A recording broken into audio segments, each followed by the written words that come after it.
Today is going to be our last workshop, and I'm glad that you guys took the time to come for the first two to learn about the to-do list.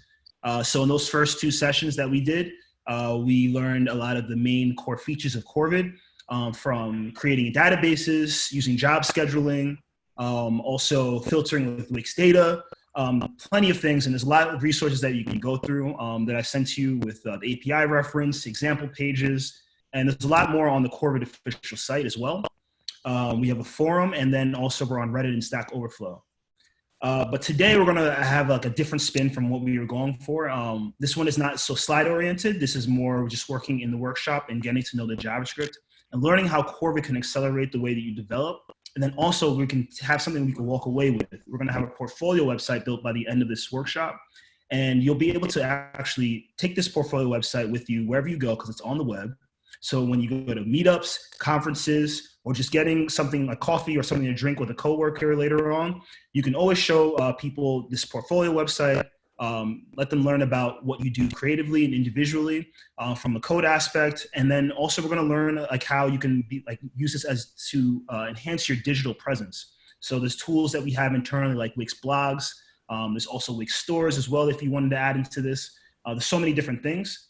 So today we're going to learn how to build a portfolio by creating dynamic pages, which are pages that have their own SEO, their own URL and routes that are dynamic templates of something. So if you have a template of a page and you have different data you want to render for and you want them to all have different URLs, dynamic pages are great for that. We're also going to learn how to use the Wix Fetch API to fetch to a third-party API. We're going to be making a post request to help send emails from our form, from SendGrid to our email address. So when employers or anyone that wants to collaborate with you in the future can easily contact you. And then you did this dynamically with code.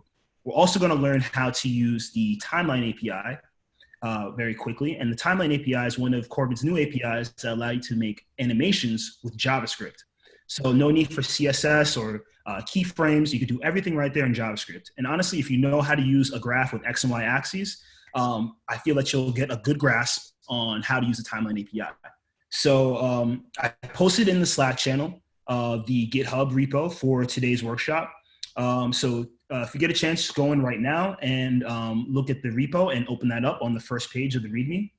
So like I said before, on our last session, yesterday was a good time to start up a portfolio project if you did have the time. I know you guys are doing a lot of intern work, so you might not have got across to it, but no worries. Inside the GitHub repo, there's actually a template that we could start with to actually build the portfolio site out. So as we're building it, you can have, if you have any pictures of yourself on the computer that you want to put there from your portfolio site, or if you have the names of projects that you've done and descriptions in your head, we're going to be filling up a data collection with your projects and create a dynamic page based on that data collection. So each of your projects will have its own separate page, and you'll be able to display them in whole. We'll also learn how to filter that with Wix data and some selection tags. So I'm really excited to do this with y'all, and I think this is great because you'll have something to walk away with and something that you could really show to anyone and impress your employers, impress your friends and colleagues, and show them that you have harnessed the power of Corvid. And then also, it's just also boosting something that's boosting your resume and giving you something else in your arsenal as a developer to show that you have skills in many different areas. So with that being said, let's get started. Let's jump into the GitHub repo. Right now, if you go down to the step-by-step instructions, and I'll go and share my screen on the GitHub repo to show you where to start. Hold on. If you go here to the step-by-step instructions, we have here, says go to this template. If you go and click this template, it's going to open up the Wix editor and take you straight to a template that's new for you to go and use, and you can edit and put your own things inside. So we're going to be using this template and following the GitHub repo from the first module all the way down to production. Let's all start here, and just let me know if anyone has any trouble getting this page to pop up. You really shouldn't, but if you do, you can speak and we'll get started. The only trouble I'm trying to have is where it says the getting started. You just click on the template button, I'm assuming? Yeah, so if you see right here by step-by-step instructions. Yeah. Oh, that template. No wonder why I clicked on the one that's above. Yes, the one that's pre-designed is the one that I finished, and we're going to be able to do the things that I have there, starting from this template that I put inside the step-by-step instructions. Okay, so no wonder why I was getting confused. Like I pushed the template button. What did I do wrong? Yeah, so this one, when you press this, it's going to open up the Wix editor and Yes. start from your account, and then you'll be able to edit that. So then we're going to go down to modules here. And we're going to go to the first one, and we're going to be creating a database collection for projects first, right? So we're going to start from the data, and then we're going to bring things to the front end, and yeah, we'll go from there. Cool. So before anything, as you guys know, to start Corvid, like we did inside the to-do workshop, we will have to turn on dev mode. So you need to go to the editor and turn dev mode on and to enable Corvid and all the functionalities that you'll get for using JavaScript with Wix, right? So I'm going to go over to my example project, and let me just switch my screens here.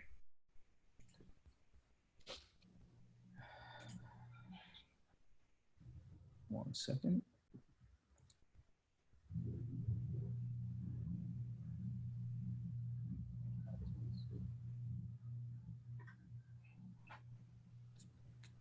Okay, let me stop this.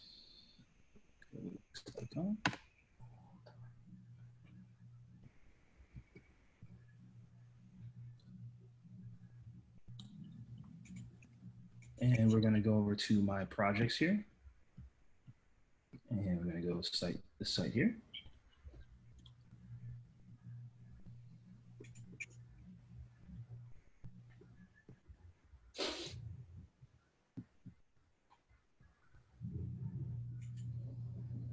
All right.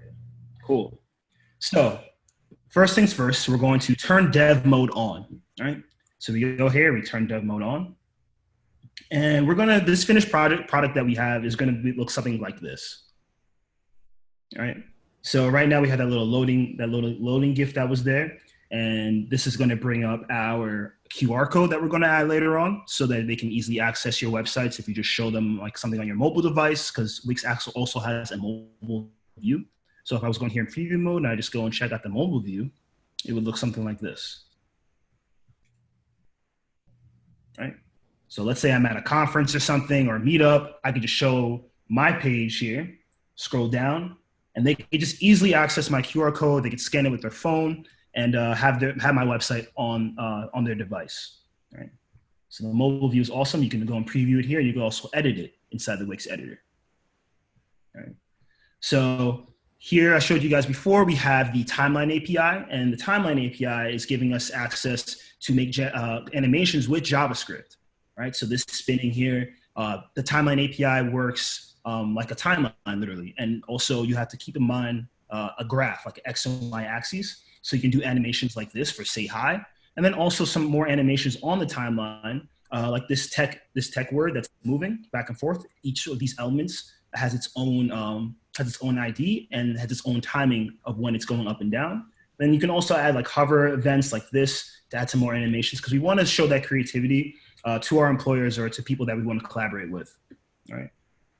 We're going to go and the template that we have actually has blogs built into it. So you can go and populate the blogs inside of the manager in the dashboard if you'd like in the future. I think it's really important to put blogs out there so you can show all the things that you're building and then also get feedback from people in the community and share with them.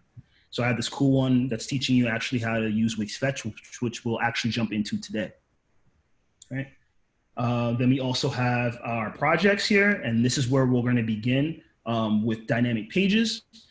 And we're going to create a database collection that's going to store all these projects in here. So I just put 3 projects that I worked on personally that I really like, and we're going to learn how to filter them based on their category. So they're all right here, are all JavaScript projects, but let's see which projects are JavaScript and Python.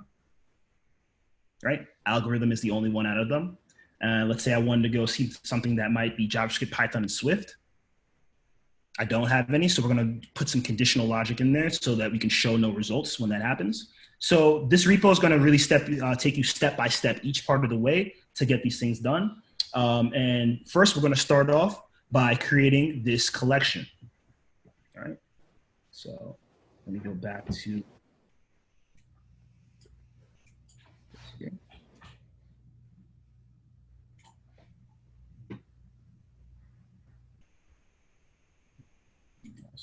Okay, so we're going to start with the database collection. And let me just share this screen. Keep sharing the wrong screen. Okay, so first what we're going to do, we're going to go down here to databases. And we're going to go to new collection, right? So in this new collection is going to be for our projects. And we're going to name this one project. All right, so we're going to keep this as what's this collection for site content, right? So anyone that enters our site can see this, and it's just going to populate our repeaters. So with that being said, now what I want you to do, since I already have this project collection that's here, I want you guys to go create that project collection and then open up the dashboard when you're ready to go. I don't think we can see what you're doing right now. Oh, you can't? Okay, hold on 1 second. Yeah, I was just kind of showing your Wix page for the editor. Let's see here. I mean, can you see something now? Yeah, we can see it now. Okay, cool. What did you say this collection is for? So this collection is going to be to store your projects. So we're just going to name it project. So we're going to go. Well, no, like in the drop down that asks what it's for. What did you select? Oh, we selected site content, so we left it the way it was. Yep. Perfect. Thank you. No problem. Cool.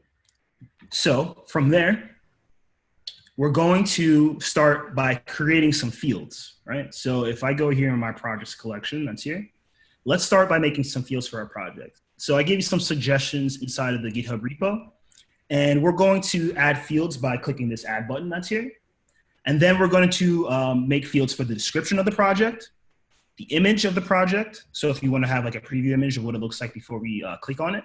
And then we're going to set another field for tags. And what the tags are going to do is they're going to actually help us with that selection tags that we had above our projects, so that when we set a project to have a certain language or framework we're working with or technology, we already have it stored here in tags. So if you look at my collection here in this field for tags, this one is for JavaScript and SQL. This project was using Corvid and JavaScript. This other project was using JavaScript and Python. So this is how we're going to help organize our categories later on, because they're already in our collection, right?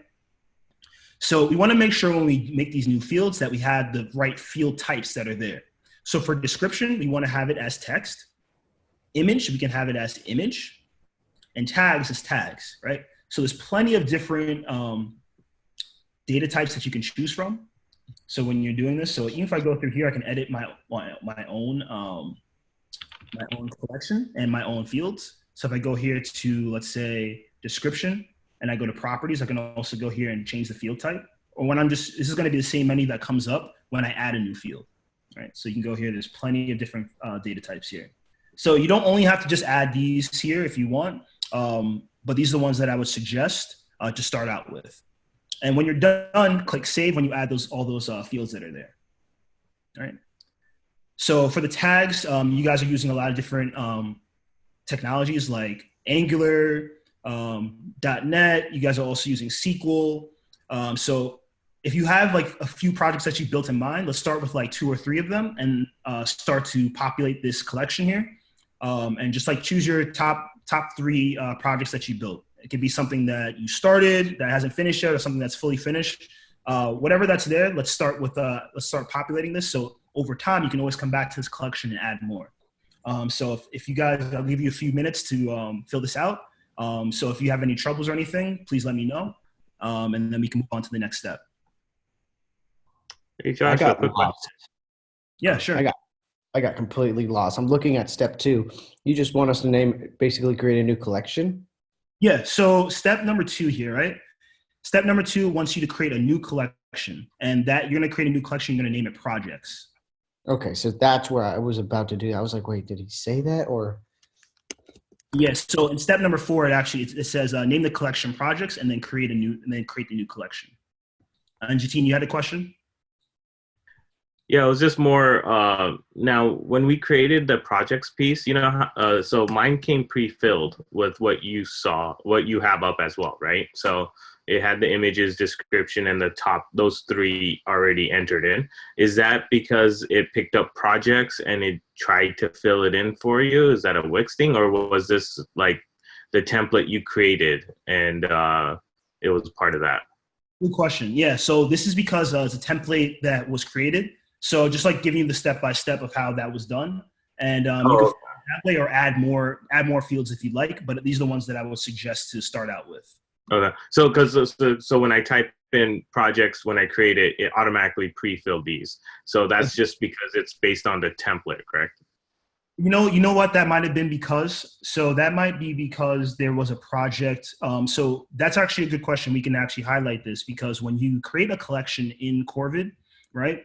If you delete a collection, I actually got rid of this collection, but if you delete the collection, it stores inside your Wix secure cloud for a few days and keeps it there. So in case you want to recreate the collection, it would actually populate it again for you. So that's Okay. actually what went down because when I was creating this, I was actually saying, you know what? I'll have them actually just make the new collection. So probably didn't restart as of yet. But so that's probably why it's populating those things already for you. So if there's any entries inside of there, you can actually replace them and change it to something. So if you want to, in the meantime, have the images do something different, you can always go here to the image and actually replace the image here. Mm-hmm. And you can use things that you upload or use any of the Wix media from right here in the Explorer. Cool. No, that makes sense. I was wondering because I tried to add a couple other collections and I'm like, other things didn't pre-fill. So I kind of figured that's why I wanted to ask that question. Thanks for answering that. Hey, awesome. Yeah, I'm glad you brought that up too. So that's like definitely for when we move forward with that, we'll make sure that we have collections cleared out. But that's also a good learning point for you guys to know that once you delete something in terms of your collections, have no fear. You guys can have time to back it up and get the things that you need in case you got rid of it by accident or something. I don't know if you can see. I was raising my hand. I apologize. Oh, cool. No problem. You can always speak out because I have like the window doesn't show everybody. Okay. Yeah, I'm trying to be fair and let JT finish. Sorry. But no, I'm following. I'm trying to follow your steps. It's saying to set the field types. Is that where you click on manage fields? So when you're creating the field, right? Let's say if you look at my screen now. So Yeah, I'm looking. That's here. If I go to add, if I go here to field type, there's this drop down right here. And actually, when I create the field, I can name it. But since those fields are already populated, what you can do is you go to manage fields. Okay. You choose the field that you want. So let's say description, and you go to properties, and you could change the text to whatever property whatever field type. That's what I was trying to find. But it seems like since those are already populated, that the field types are already set and ready for you guys to go. So all you need to do really here is populate this collection with the projects that you need. Yeah, which it says, according to the steps, that you want us to click the plus button, add fields called description, image, and tags, which I did. Yep. And just have them set for the field types that are there. And if you just set them up beforehand without setting the field types, you can always go into manage fields and change them there. Yeah. Okay. Thank you. Yeah, no problem. So is everybody set? Like, have you put in some projects that are there or just even names? Even if you didn't have any of the like descriptions that were there, it's perfectly fine. You can always come back and fill it in later. Cool. Yeah, So I got some. Yeah, go ahead. Yeah, I got some stuff added already. Awesome. So we just created a new database collection, and in the next module that we have, we're going to create dynamic pages and present them to the page. So you're going to see how easy it is to create a template for like data that's really similar that you want to have as the same layout, but you want it to render different data. If you had to use this for like something for a different framework or even just vanilla JS, you'd have to create a whole new file and just import all those different things that you need that you're trying to display. With the dynamic pages, it's literally a click of a button and it populates the dynamic pages for you. It creates the pages, and each page has its own SEO, its own URL, and its own route already built in. So there's no need to install routers or anything like that. So let's go over here to the next page, and we're going to present our projects with dynamic pages. So from the site structure sidebar on the left, under database section, We hover can't over- see what you're doing. Yep, I haven't started yet, but Oh, well, never mind. hover over the projects collection like so, and you're gonna go to add dynamic page, right? So when you click add dynamic page, it's going to bring up this loading bar and it's gonna show you the dynamic pages are being created, right? So it's gonna take a few seconds and add that dynamic page. And again, dynamic pages use a single design layout to create unique pages, each with its own content, URL, SEO, and adding dynamic pages will create a repeater, a data set, and the unique pages for each project, all without writing any code. So this is like one of these processes that we use with Corvid to help accelerate or the way that we develop, because we already know that we want to get this done. So why not just do it with the click of a button and get straight to the code? All right. So is everybody good with making the dynamic pages? Anyone have any questions? Good to go? Sweet. So let's see how easy, how quick that was? So now what I want you to do. Sorry, could you do that one more time? Yeah, sure. You want to see how to create a dynamic page? Yeah. Sure. So if I go over here to, let's say, let's just use this languages. Since I already have a dynamic page created for projects, I'll use this one as an example for languages. So if I go here to the settings cog, over here to the side of the database collection under the database dropdown. So I choose the collection I want, I hover, I go to the settings cog, and then I go to add dynamic pages. I do that and this little menu comes up, it starts to populate this dynamic page. It creates different pages for all of them, and then it also creates individual pages for each one according to the layout. Oh, So wow, now- that's pretty cool. Yeah, and there's no need to like go and keep making new files and new pages. It just does everything right there for you and it connects to the data, right? And we Thank you, wanted thank to you. say, for example, right now, we wanted to say my items, I'm a title, click here to edit me. Yeah, you can go here and change it to whatever you want. You can say my items. You can change it to my projects. You know, you can change it to whatever you like. And this, you don't have to just stay in this repeater that's given to you. You can actually change the layout, and you can also go here to the add, and you can go to, where is it? Let's see, to the listing grids, right? And listing grids has your list of repeaters. It's just not loading up for some reason. Okay, here we go. So all these are different layouts that you can choose from with your repeaters, and you can drag and drop them on the page and then reconnect the data points. So similar to how we did in the to-do workshop, and we use the connect button to connect the data set to certain points on our to-do list. You do the same thing here. But when you create a repeater, it automatically does that for you, or you can go and replace it with the data set that's given to you. So in this case, this language data set's here. But let's go over here to my projects page, right? And it automatically connects this dynamic data set to your page, right? So if you go in here and I go to the settings, you'll see that's already connected to the projects collection. The data set's named that. It's read only.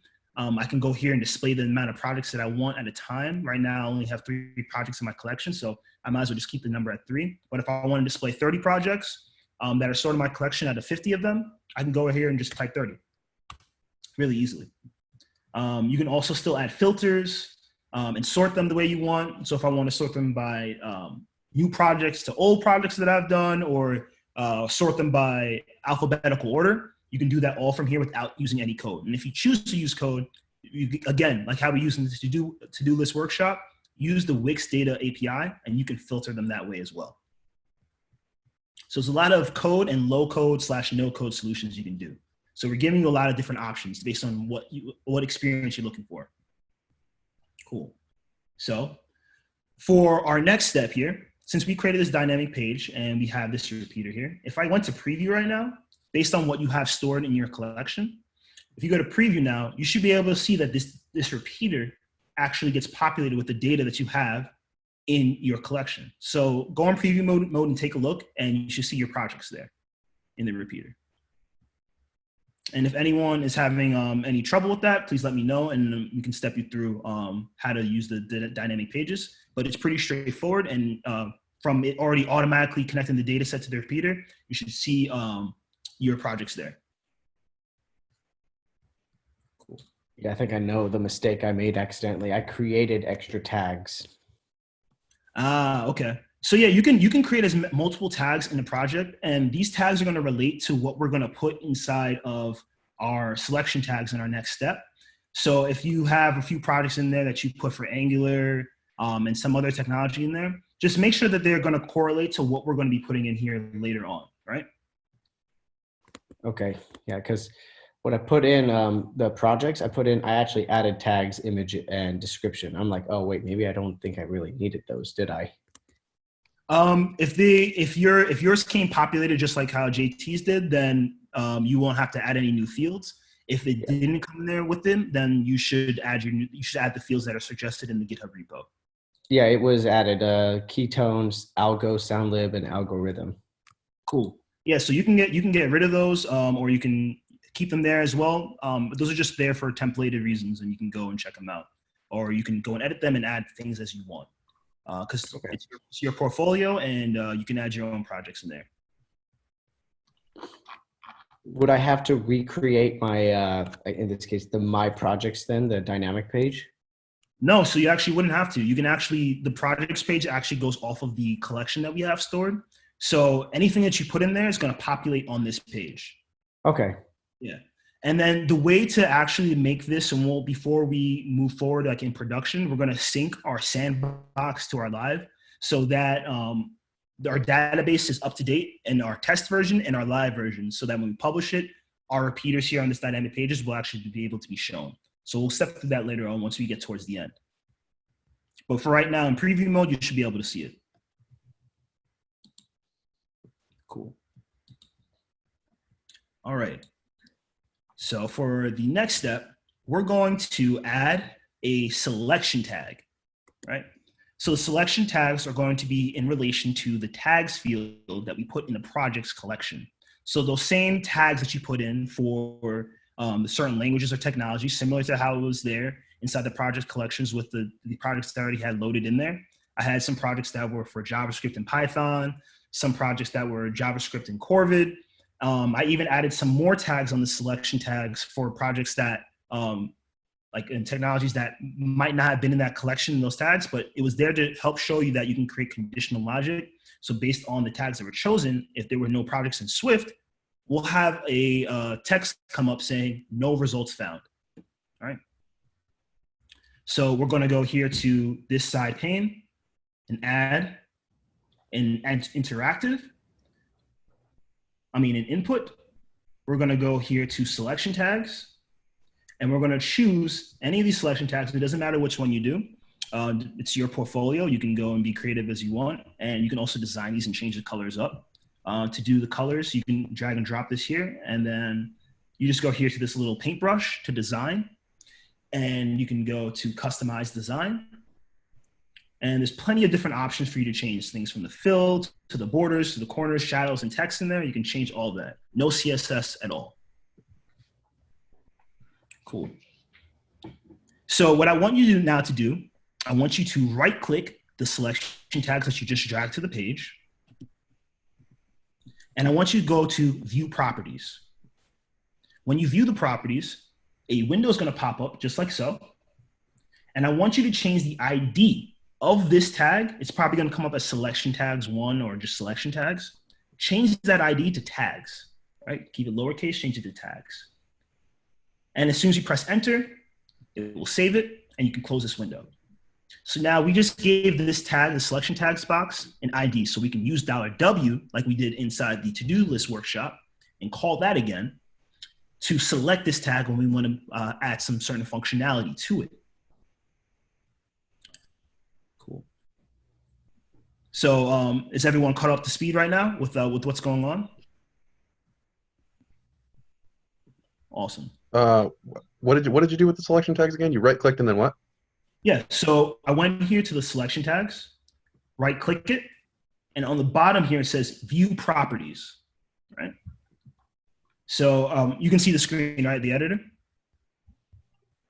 Cool. So we're going to View Properties, Yes, and this yes, window yes. is going to pop up, and we're going to go here to ID, and we're going to change the ID of this selection tags just to tags. So we're going to use that as our keyword later on, our ID. So when we want to add functions to this selection tags UI element, we can just easily select it using $W. Sorry, how did you add the selection tags again? Yeah, I'm hitting a problem where if you right click on it, the menu goes off the bottom of my screen and properties is not there. Really? Really? It's crazy. No matter where I click on it. If you go right here to view properties and then this just goes somewhere else. Yeah, no, that bottom button doesn't appear on my screen because the menu is too big. Is your Mac is it full screen on your Mac? Because if so, then you got to make it unfull screen. Yeah, That's you can back it on magnifying it by like using if you're on the Mac, Command minus. Okay, got it. Thank you. Lower down the IDE as well. It should fit. Okay, after view properties. Sorry, I got caught up in that twice. Oh, no problem. No problem. And to find the selection tags, you go over here to input. And you go here to, on the side here, selection tags. And then you drag and drop that on your page wherever you like, or you just click it and it will appear. So let's see. Sorry, I was busy trying to find view properties. Could you go from that part? Yeah. So right here, I just drag and drop these onto my page. Let me just get rid of them. We went into input and then we went to selection tags. Mm-hmm. And right there, when we put this selection tags there, we right click. Mm-hmm. And at the very bottom of this menu, it says view properties. Mm-hmm. Click view properties. This properties window is going to pop up. Mm-hmm. And you can actually change the ID here, and we're going to change it to tags instead of selection tag. And then when you're done, you can just press enter and you can close out this box because we won't be coming back to that one in particularly later because we already set the ID. And now what we're going to do, we're going to be adding some functionality to that selection tag. Okay, thank you. No problem. So you're all caught up? If that's where you left off, then yes. Awesome. Cool. And I'm just trying to review for myself. All you wanted us to do was to click on properties, and I think you said change the ID tag? Yep, that's it. We're just going to change the ID, and we're just going to be giving this its own individual name so that when we call it in our code, when we select it with $W, we know we're specifically selecting this selection tag just by naming it tags. Okay, just naming it tags. Got it. Cool. So, all right. What we're going to do for our next step, we're going to name these tags, right? So we're going to relate these tags to what we had in our database collection, what we stored there. You can also add some other technologies that you might not have stored in your collection yet, so we can help with these conditions that we're going to set later on. So right now I have JavaScript in here, SQL, Python, Corvid, Java, and Swift. Those are the languages that I like to work with. You can add the languages that you like to work with as well. To manage these choices, to change the label and the value, that's what we need to change here. We go here to manage choices, right? When we go to manage choices, this box is going to pop up. And what we want to do is we want to go here and edit the label and change the name. And then we want to also edit the value by changing the name. So the label and the value should be the same name because this is going to correlate to your database collection. So you take like a few minutes, like we do like 2 minutes or so actually, and you can go and populate this as you want based on what you have in your collection, and then we'll pick up to the next step by adding a new field and using the hide on load capabilities, so that when a result that we can't match gets chosen, this text will show up on the page. So if you're having trouble right now with the managed choices, feel free to speak out, and we could definitely show you again how to get those done. And you just go here to manage choices. Okay, I see the button. Mm-hmm. Manage choices. We can and then, name them whatever we want, basically. yeah, you can name them whatever you want. And I suggest that you name them based on what you had in your database collection, right? So if I go here to my projects collection, remember we made the field for tags, right? So this is going to relate to the selection tags that we have. And the tags that I chose are tags like JavaScript, SQL, Corvid, Python, right? So I chose those. And then I also made sure that I had them here in my selection tags for the label and the value.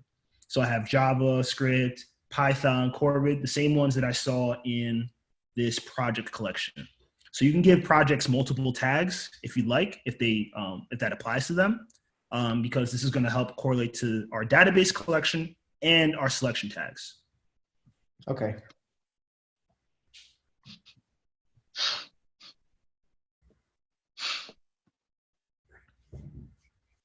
Does the order we put them in matter? Order doesn't matter, just as long as you have the value in the label as the same name, the order doesn't matter, because we're going to be actually using some functions to interact with our collection here, make sure we get the right data. So you can put it in the order that you'd like, doesn't really matter. Should we edit, because I'm at manage choices here. This says under it, this thing called value. We don't need to change that, do we?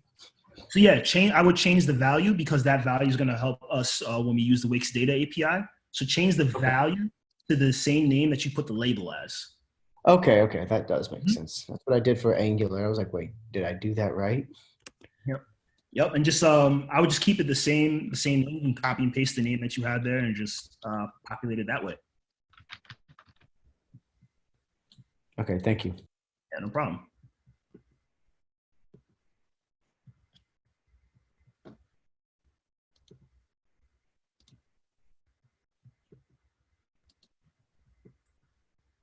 Did you want us to hook it up to that database as well, or was that like the next step or something?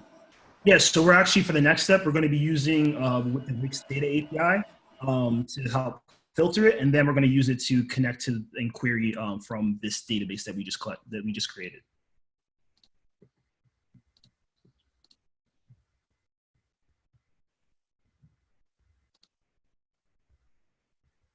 Cool.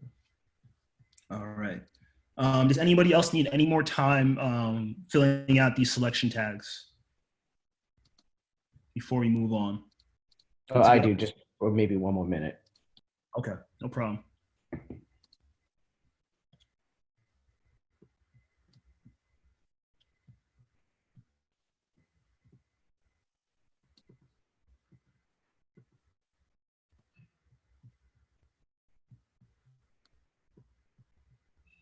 Actually, Okay, a quick question too about the naming conventions. So I see that you did for the same value and the name of the title, they're both like uppercase. Does that really matter in the code aspect of it? Or does it, like, can Corvid read it uppercase? Does it need to be lowercase, like camel casing? You know, is that like a big influence on it? Good question. So yeah, I keep it in terms of this for the value, right? Like I keep it uppercase because that's just how I entered it inside my database collection. So whatever case that you had it in your database collection, you want to make sure it correlates the same way. So I have here in projects, you'll see right here, like let's say like JavaScript, for example, which is one of the tags that I have in the selection tags. I have that here in uppercase. So you just want to make sure you just it's in that way, because it's a value that you have, and you want to make sure it's the same value. Got you. Okay, cool. No problem.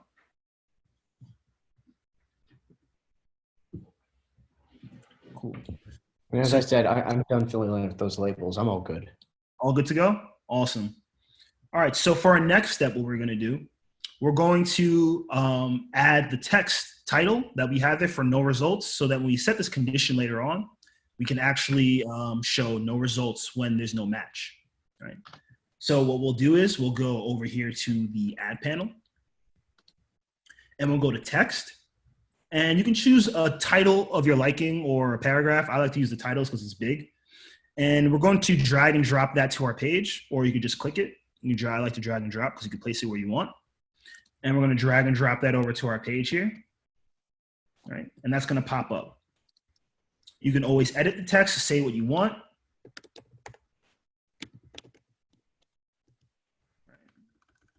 But for now, I already have that there. So let me just delete this. And I have it here for no results. And I just typed that in. So again, what we're going to do here now is use the view properties menu and change the ID to no results found. And make sure you have this in camel case. All right, so if I go to view properties, I go here to this properties panel, and I go to no results found. I type that in the ID, camel case. And then I'm going to select hidden on link, so that when the page loads right away, you won't see this text at all. right? And when I click away from it, you'll see that it kind of gets idle. It's not as black, it just turns to gray. So that's just also indicating to us that it's going to be hiding on load.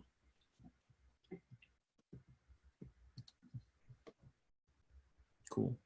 And when we're done doing that, you can always go in here and double click and edit the text to change it. You can also actually move the repeater. You can move the repeater down if you need space to go put everything, right? You can always change this around, change your colors. And what we'll do next is we'll actually open up the IDE by clicking here on the projects all panel on the bottom, and you'll see the code panel pop up. And we can open it up a little bit more. All right. So for now, we're going to import Wix data from the Wix Data API.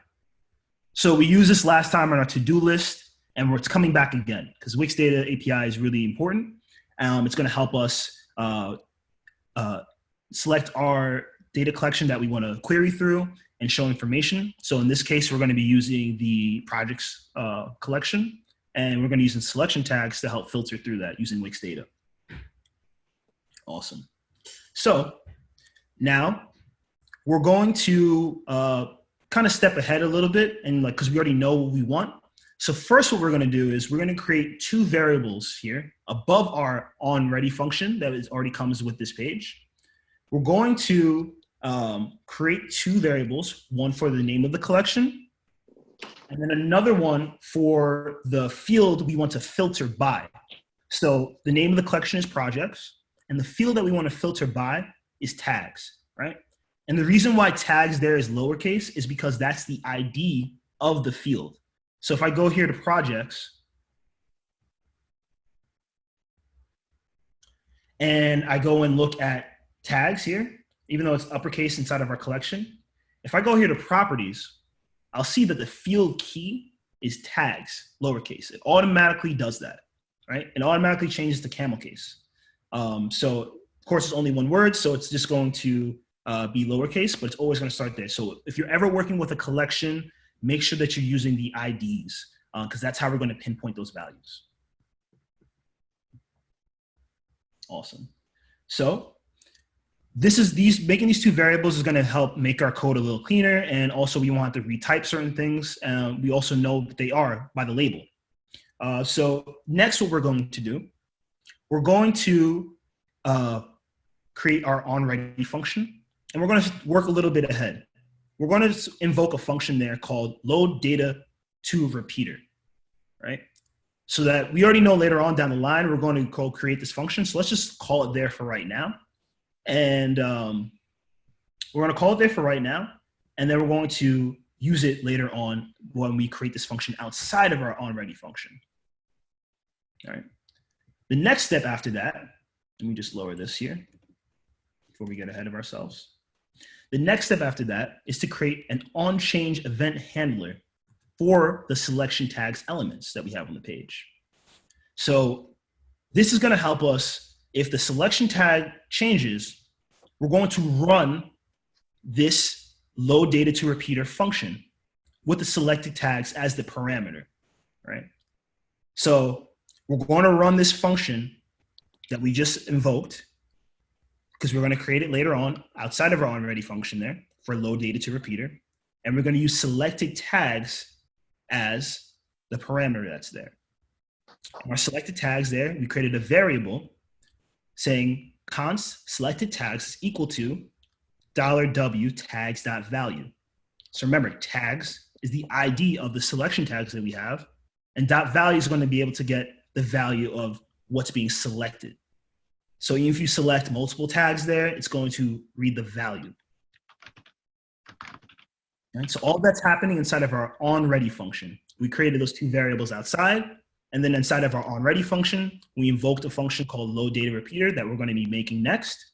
And then we also created an onChange event handler that's going to be selecting the tags based on what the values are. And then we're going to use that selected tag as a parameter or an argument for our load repeater function that we're invoking there. Is anyone having any trouble following what was just said? Is that clear? None of the function itself and hashtag tags have not been made yet, so they should be red, right?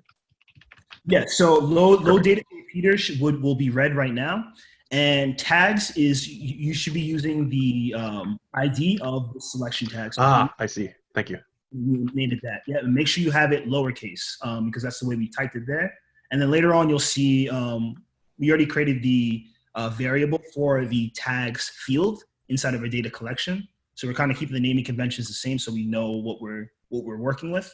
And then from there, what we're going to do next, we're going to create that load data to repeater function.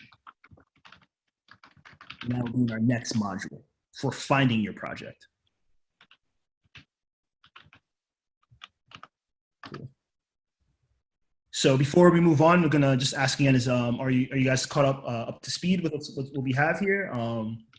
Everything's good to go. I am now. Awesome. Good to go. I just had a quick kind of dumb question. How come you're using semicolons on some lines and not semicolons on others? Which lines are you speaking of? The import statement, const statements, and then but you're not using it when you're doing load data to repeater or anything else. Yeah. So like Does it have? in JavaScript, it's just like etiquette pretty much to go and put the semicolons there. You can have them or you cannot, and it will still work. Okay, cool. Just for us to review later, you'll have a video uploaded later, correct? Of Correct. this lecture? We'll have a video of this lecture, and on top of that, we'll also have access to the GitHub repo, and then you can also look at the finished version of it, and then you can also have your own version, and then access the template if you wanted to start over. That's what I'm more likely going to do. Thank you. Awesome. Cool. So let's see. Since everybody seems to be caught up, what we're going to do next is we're going to go to the next module to help find your projects. Cool. So in this module, we're going to be still working with our selection tags, and we'll create a function that will query through the project collection and find the project based on each selected tag. So if you have a project that has multiple tags, you'll be able to select them on the tags, selection tags that are here. Just similar to how I had projects that had multiple technologies in it. That's how you would do this. So these step-by-step instructions are going to start again on this project all page. And we're going to, right underneath our $W on ready function, we're going to create a new function there called load data to repeater.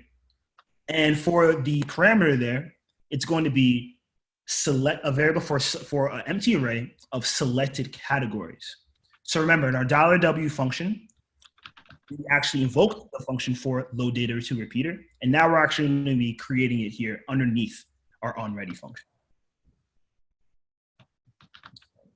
So I can go here and let's see, type that out there. And we're going to start from this function here. So we're going to use this and Wix data that we imported to create a new function that's going to help us filter and find any project that has all the categories selected, right? Cool. So we have this empty array because that's where these projects are going to be like dumped in. The ones that we're going to be filtering through are going to be dumped into this empty array, and that's going to act as its own array for this. And we're going to create this condition to say if there's like a number of projects in that satisfy the condition that we have to see if the field can be filtered by the collection or by the selected category, it will actually show you the results. So similar to say, we're using .length because we're counting the amount of entries that we have from our database.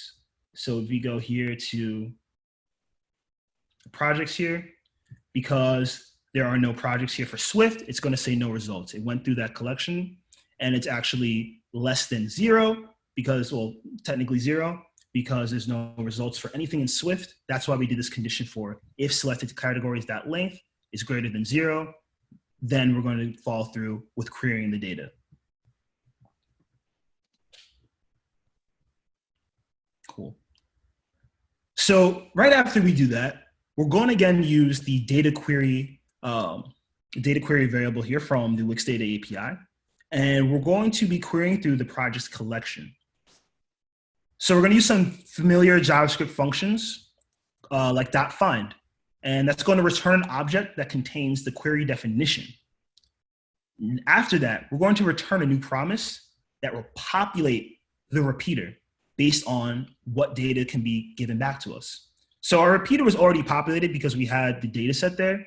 But now this logic that we have with the Wix Data API and data query, it's going to be populating the repeater in the way for the results that are matching based on the selected categories here. So that's why we have this logic.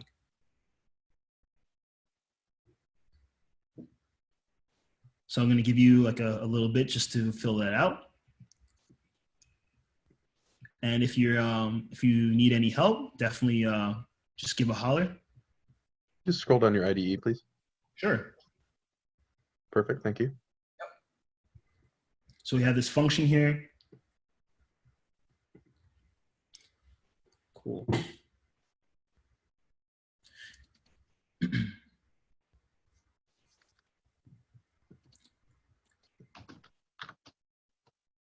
Cool. So we created a variable for the items ready for the repeater, and that's going to be equal to the results.items.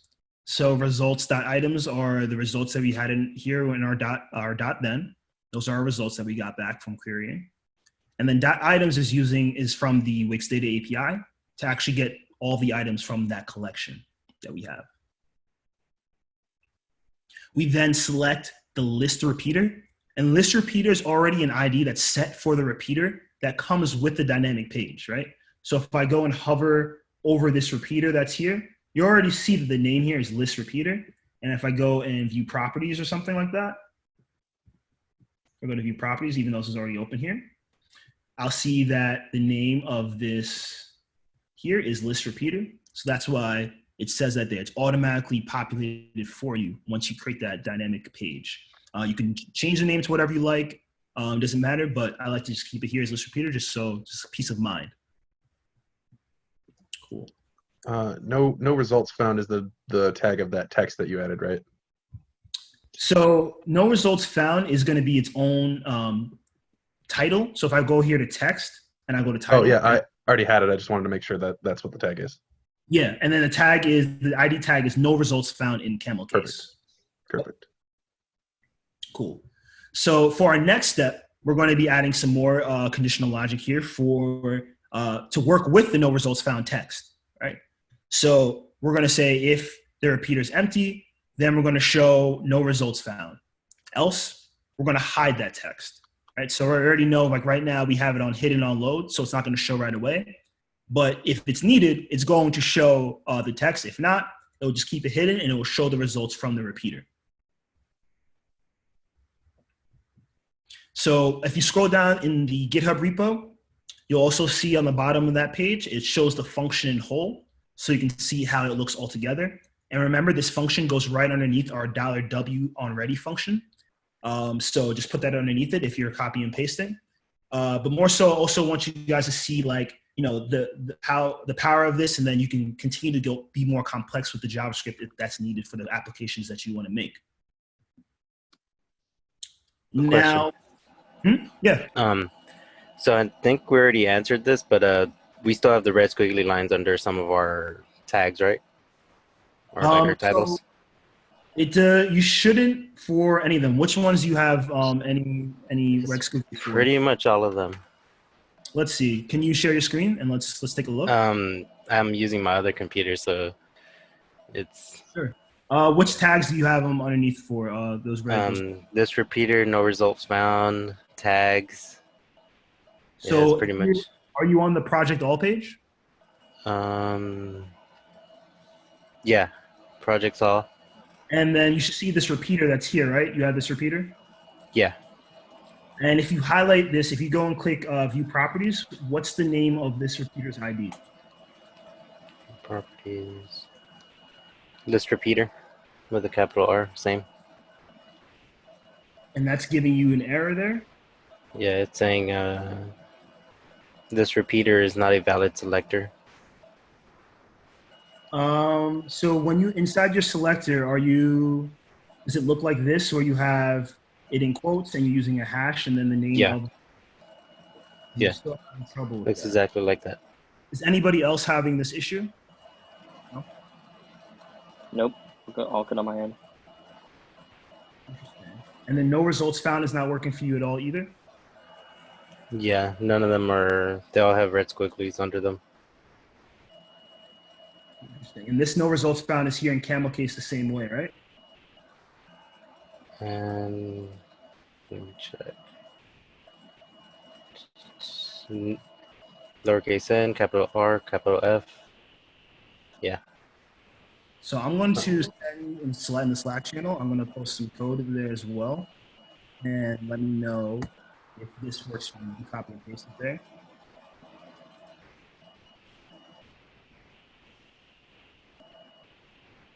And let's see.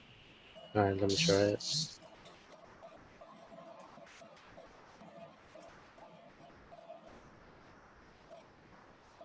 The list repeater comes automatically with the dynamic page, and then we would take this here and go to view properties for the no results text, change it to no results found in camel case, and click hidden on load. Yeah, I have that part. The code didn't really help. There's still red squigglies under them. It's fine. You can move on ahead though. I'm following along for the most part. That's weird. It actually still might work. So we're actually at this last part here. What you can do is actually click preview mode and check this out and see if it's working for you. So let's go and click preview mode, and then you can use the selection tags and select the projects based on the categories that are there and see how it filters.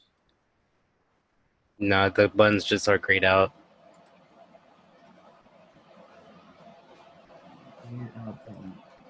That means you might. I would check your tags that you have that are there. What tags do you have in your selection? So I have tags. I have no results found. I have list repeater. Those are the only three we're using right now. I mean the selection tags here. If you look at my screen, it says selection tags. What tags in manage choices? What tags do you have stored there? JavaScript, SQL, same ones as you. Okay, and it's coming up gray for you. Yeah. Interesting. Is anyone else seeing a gray selection tag? Are your values the same as your labels, Abe? Which values? Go So into the selection tags. Manage choices.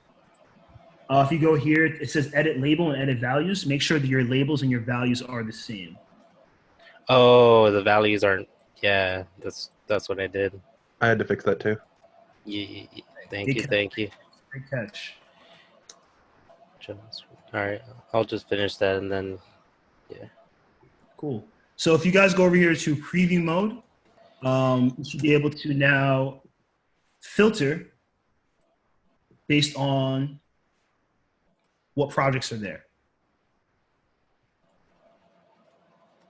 And you can give me a thumbs up if it's working for you. Awesome. This is the easiest filter I've ever done. Right? Yeah. No pipes, no nothing. Yep. Everything's right there, and there's no loopholes or anything to go through or anything that's really long code. That really took what? How many lines of code was that? About 40 lines of code, maybe? Not too bad. Not too bad. And then like you can also use for stuff like this, you can also use NPM modules like Lodash or Ramda if you want to like, kind of speed up this way or make your code cleaner with JavaScript. I really suggest those two utilities. And then you could just go over here to node modules and install the new package. You could use it that way. Like I use Lodash a lot with some of my projects just because it's just cleaner JavaScript to look at. Cool. So looks like most of you are caught up to speed with everything. So for our next step that we're going to go to, we're going to learn how to use Wix Fetch and Fetch to SendGrid. So I asked you guys on the last session to sign up for the SendGrid API. So this is important for this step, so we can like kind of test out your contact form. So if you haven't signed up for the SendGrid API, I suggest that you do. I'll give like a few minutes if you guys haven't done so already. So I'll also post in the Slack here. It's also in the GitHub repo. There's a link to SendGrid, but I also post it here again in Slack if you haven't created a account yet.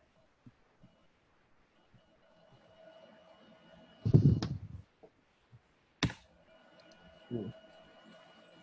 Let's set it go here.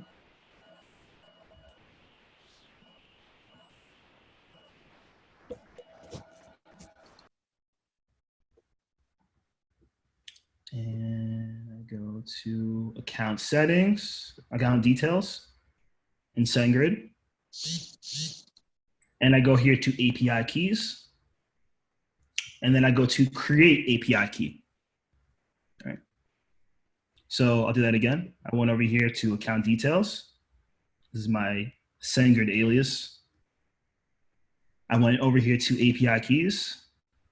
And then I go to create API key. So my original SendGrid account I actually got locked out of because I was doing a lot of testing. So I made too many requests. So I had to make this new one. Cool. Is it full access or are we changing anything? Yeah, so we give it full access and we'll name it, you can name it portfolio, you can name it whatever you like. Sorry, I had some trouble getting my account up. Where did you go from the dashboard? Yeah, no problem. So I went over here to where your name is. So you see my Cool. And I go over here to account details. Okay. And once I go over here to account details, I can go down here to the settings pane and it says API keys. So I can go and click API keys. And then I go over here to create API key. And then you give it full access, you give it a name, and then it'll create the API key for you right there. So copy that API key and just like put it in like a notes folder or something, because once you exit that page, you won't be able to see it again, or you'll have to create a new API key. So just like put it to the side somewhere so you can hold it there and we can paste it again when we need it. So what is this key going to be associated with? What would be a good name for this? You can name it my Corvid portfolio site, whatever it's appropriate. Cool. No specific name. It's just really your preference. Gotcha. So what did you click again? Sorry, kind of looked away for a second. Cool. Where you lost that? How'd you got the key? Yeah, so I go over here to the settings pane, right here on the side, settings, and then API keys. Gotcha, thank you. Then I go to create key and I give it full access and name.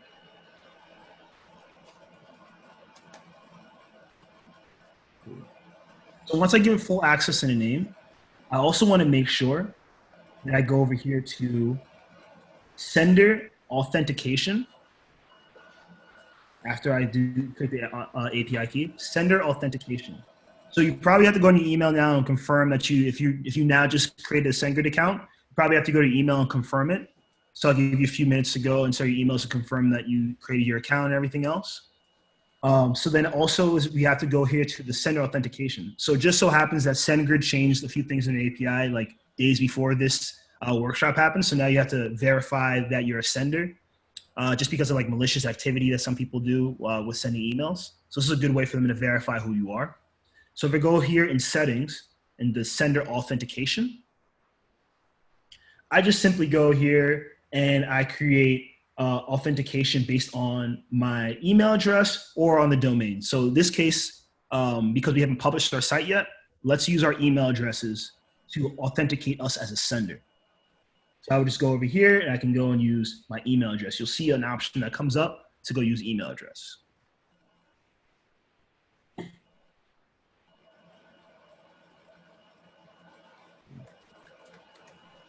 Is anyone having trouble navigating through these menus in SendGrid?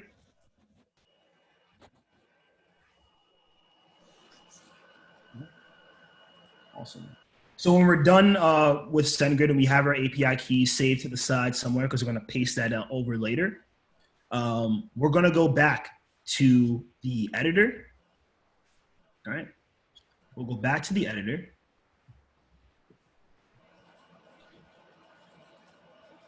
and we're going to create a new collection called contact form, right? And because this collection was made in the past in this project, it's probably going to come back and populate again. But for the contact form, we're going to go over to what's this collection for and choose form submission, right? Because these are forms that we're submitting on the page. We're going to be putting some input text boxes in certain places because as a form we're submitting, it's going to go to our database. And then it's also going to be sending emails out to our personal emails too. So make sure you have your API keys ready and set somewhere else on the side. We're going to create this new collection that's there and select form submission under what's this collection for. If that doesn't populate for you, you can just go and add the new fields for name, email, and the message. So this is a way that we're going to let employers, anyone who wants to collaborate, people that we meet in our network, able to contact us at speed by just looking at our website and sending us an email straight to us using the SendGrid API. And if I go over here to contact form, I think I clicked the right one. Yep. Contact form. These are all just like my testings here that I just tried. I have here title. We can keep here just a regular title because that's the name. We'll just keep that as the name. That's the default field that comes with the collection. There's another field for email addresses. We can keep that as a text field type. And then another field for the messages. That's another text field. So all three of these fields are text. If you want to add more fields for things that you want users to submit to you through email, feel free to do so. You just have to make sure you're in accordance with the SendGrid API. But for right now, what we have set up in this workshop, everything is in accordance to that. But that would just require some additional things that you would have to add later on that you can add after the workshop if you wanted to add more fields. So we have this field here for contact form.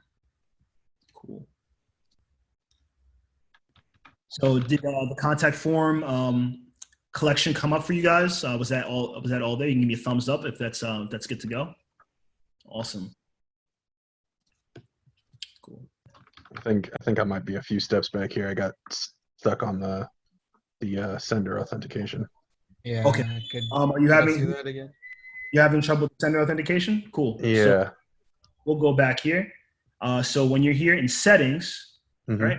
You want to go down in settings. You'll go down here to sender authentication. And then on the side here, it's going to ask you authenticate with your site, your domain, or another one's going to be here. It's going to say, do you want to authenticate with your address, your email address? So for this case, authenticate with our email addresses because we haven't published our site yet and we don't have a domain as of yet. I popped open that form and it says it failed after I filled it out. Failed, really? Yeah. I didn't know what to put in from email or reply to, so I put the same thing, so that might be it. Okay. So yeah, you want to, let's see here. John, I had that same problem, and you just have to go to your actual email and verify. They send you a verification email. From this form or for your account in general? Your email account. Like if you're using Gmail, go to your Gmail. Right. Is that to authenticate this form or authenticate your SendGrid account? Yeah, it's for your SendGrid account, and there's going to send you one for your SendGrid account, and then also for the sender authentication. Okay, so there's a separate one for this form. Okay, then I do need to go get that because I did for the account in general. Thank you. David. If you go here inside, like in my domains that I chose, like my email address, I said from and reply. So these are my two emails that I'm my same email, but I'm just using that as my main source that I'm going to be sending. Email. And there it was. I just need to click a button. What was that? I'm sorry. I said, and there it was. I just needed to go to my email and click a button. Awesome. Cool. And then from that next step, once you have your API key like to the side, saved somewhere, and then you verified your accounts, what I want you to do next is create a new collection called contact form. And this collection should already populate with the fields and some information that are there. Like I had some test methods in there. So it's a bunch of like, just like, fake contacts that are there. But you said create a new collection called contact form? Contact form, yep. Okay. So if you see here on my database here, I have a collection here for contact form. And you want to make sure when you create this collection that you have the setting for what's this collection for set to form submission. And you click save, and it will create your database. And it'll look something like this. It does. Awesome. Cool. So now you have that contact form, all right? That contact form database that's there. And I want you to go to the site structure pane on the side here. If you go over to pages, and I want you to add a new page called contact. So if I go here to pages, to this plus sign that's here, go to add page, and it will, and you can name it what you like. So if I want to name a contact, let's say for this one, since I already have a contact page, name contact 2. That's there. Enter that. Cool. So I'm on this new contact page. And what I want to do for this contact page, I want to add some text inputs. So Wix actually has something called Wix Forms that already comes packed with a lot of fields that you would probably use when it's like terms for contacting you. So if I was over here like Wix Forms, I could use one of these things. But for our case, we're using Corvid. We're doing things a little bit more custom. So we don't necessarily just want to use Wix Forms to do that. We want to make separate input forms that are there. Like you see how it just automatically comes with everything? We want to use separate input forms and fields there so we can actually interact with more of a custom interaction using the SendGrid API and some separate input boxes because we'll be giving them their own values. So let me just get rid of this here. And we'll go over here to the add panel and we're going to go to input. All right. And from input, we'll go over here to text input at the top, at the very top of this. And there's like plenty of different designs that are here and you can always customize them later on if you'd like. But let's take out 3 of these. All right, so I don't have to go back in here and add and drag and drop another one if I don't want to. I can actually just go here and copy and paste it as well. And it'll come up. So I don't have to keep dragging back and forth to the menu. There's copy, paste, and go. So if I have this here, this one's for our name.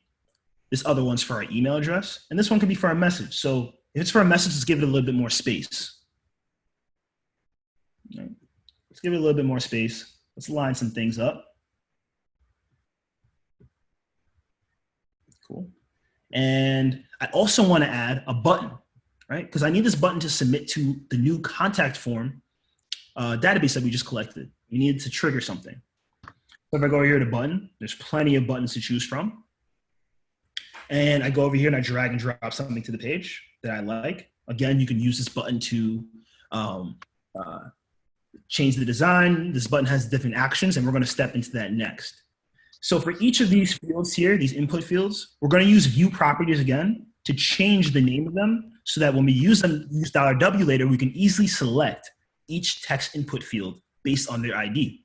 So for this field, I want you guys to change one of them to the name input. And you press enter. So another one for your email input. So if I go here, I just type in email input. And then another one for your message input, message input. We can also give the button an ID as well. So this button ID, we can just set to submit button. Enter that. Cool. So we've given the name of all our UI elements here. They all have their own IDs separately, not by default. So now we can easily select what we want and we know what we're choosing. All right. The big box was message, correct? Yeah, the big box is for the message. So any users that come to your site, they can go and type a message and it's gonna come out here into your contact form collection. And then it's gonna go and enter inside this database that's here based on what we're submitting. And our next steps are gonna be, we're gonna be learning some new concepts using the backend. And then also we're gonna learn moving forward how to connect these text boxes to our data collection using Wix data and like literally no code. Cool. So you guys can, if you need help with anything so far, if you're still stuck with SendGrid or if you need help putting these things together, you can give a holler. But if you're good to go, give me a thumbs up. Let me see something. Cool. So just now you just added 3 inputs, made one of them slightly bigger, added a button, gave them IDs. Correct. Okay, cool. Give them all IDs. So we have name input, email input, message input, and then also the submit button. Got it. No other settings or anything needs to be put in for those as of yet. We're just gonna leave them the way they are, but just changing the IDs. Cool. All right, so for our next step, we're going to be connecting to the SendGrid API, right? So to do that, are you guys familiar with like the Fetch API from JavaScript? Not incredibly. Yeah. So what we're gonna learn a nice new concept here. If you're not too familiar with it, it's called fetching. So we use the Fetch API in JavaScript to get data from third-party services using HTTP functions, right? So there's other HTTP functions you guys are probably aware of: post, get, delete, put for updating, right? So we use these functions to interact with an API and get the data that we need, or add data, or update it, or delete it based on the API and what permissions are set for it, right? So for this instance, we are going to set up a Wix Fetch, and we're going to use a post. Yep. Sorry to bug you, but can you repeat that? My connection was cut out for a good minute there. Yeah, no problem. So we're gonna dive into a newer concept that we're learning here, just based on what features that are available for Corvid. So you may or may not have heard about the Fetch API that you use for JavaScript. So what fetching is the capability to actually reach APIs and endpoints using HTTP functions to get the data, to display it on our page, or just like to get it in our console. Post is another function that we use to add data. Delete to get rid of data, and put to update. So there's a bunch of different, there's other HTTP functions that are available. Those are the 4 main ones that you'll be using. For our instance here, we're going to be using post, right? And the reason why we're using post is because we're sending data and we're adding it to our SendGrid API, because these are emails that are being sent and through the SendGrid API and then to the email address that we have set that is there, right? So later on inside here, when we create our new JS files, we're going to actually see how to add our email address there inside the code, so that when we have users come here and submit their text, it's going to go straight to our own personal emails. So what we'll do next is we're going to create a new backend file, right?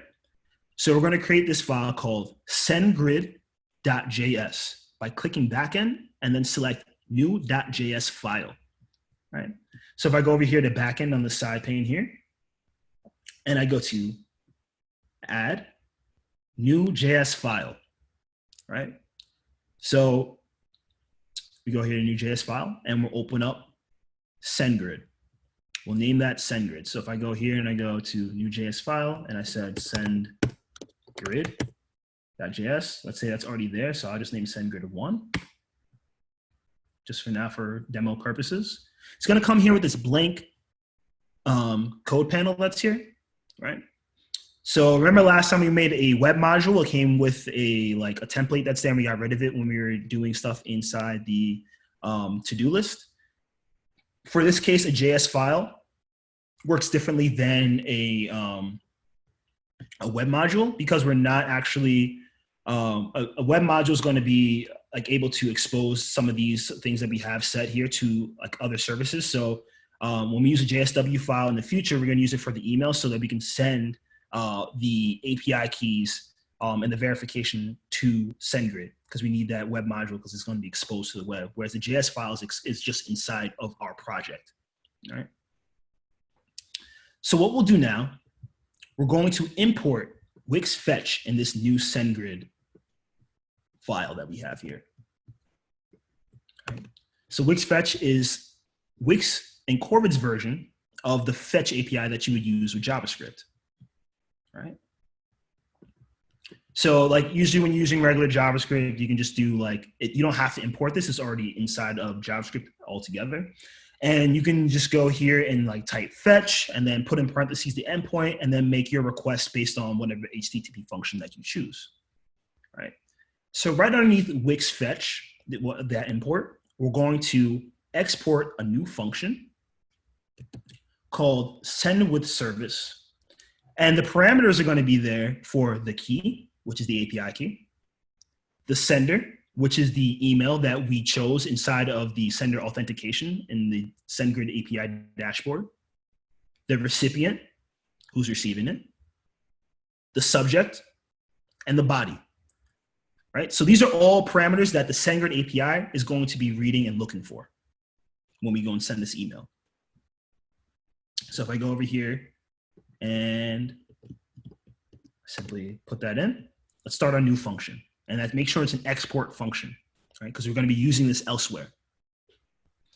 Add a variable for the required headers and another variable that stores how the message is formatted, right?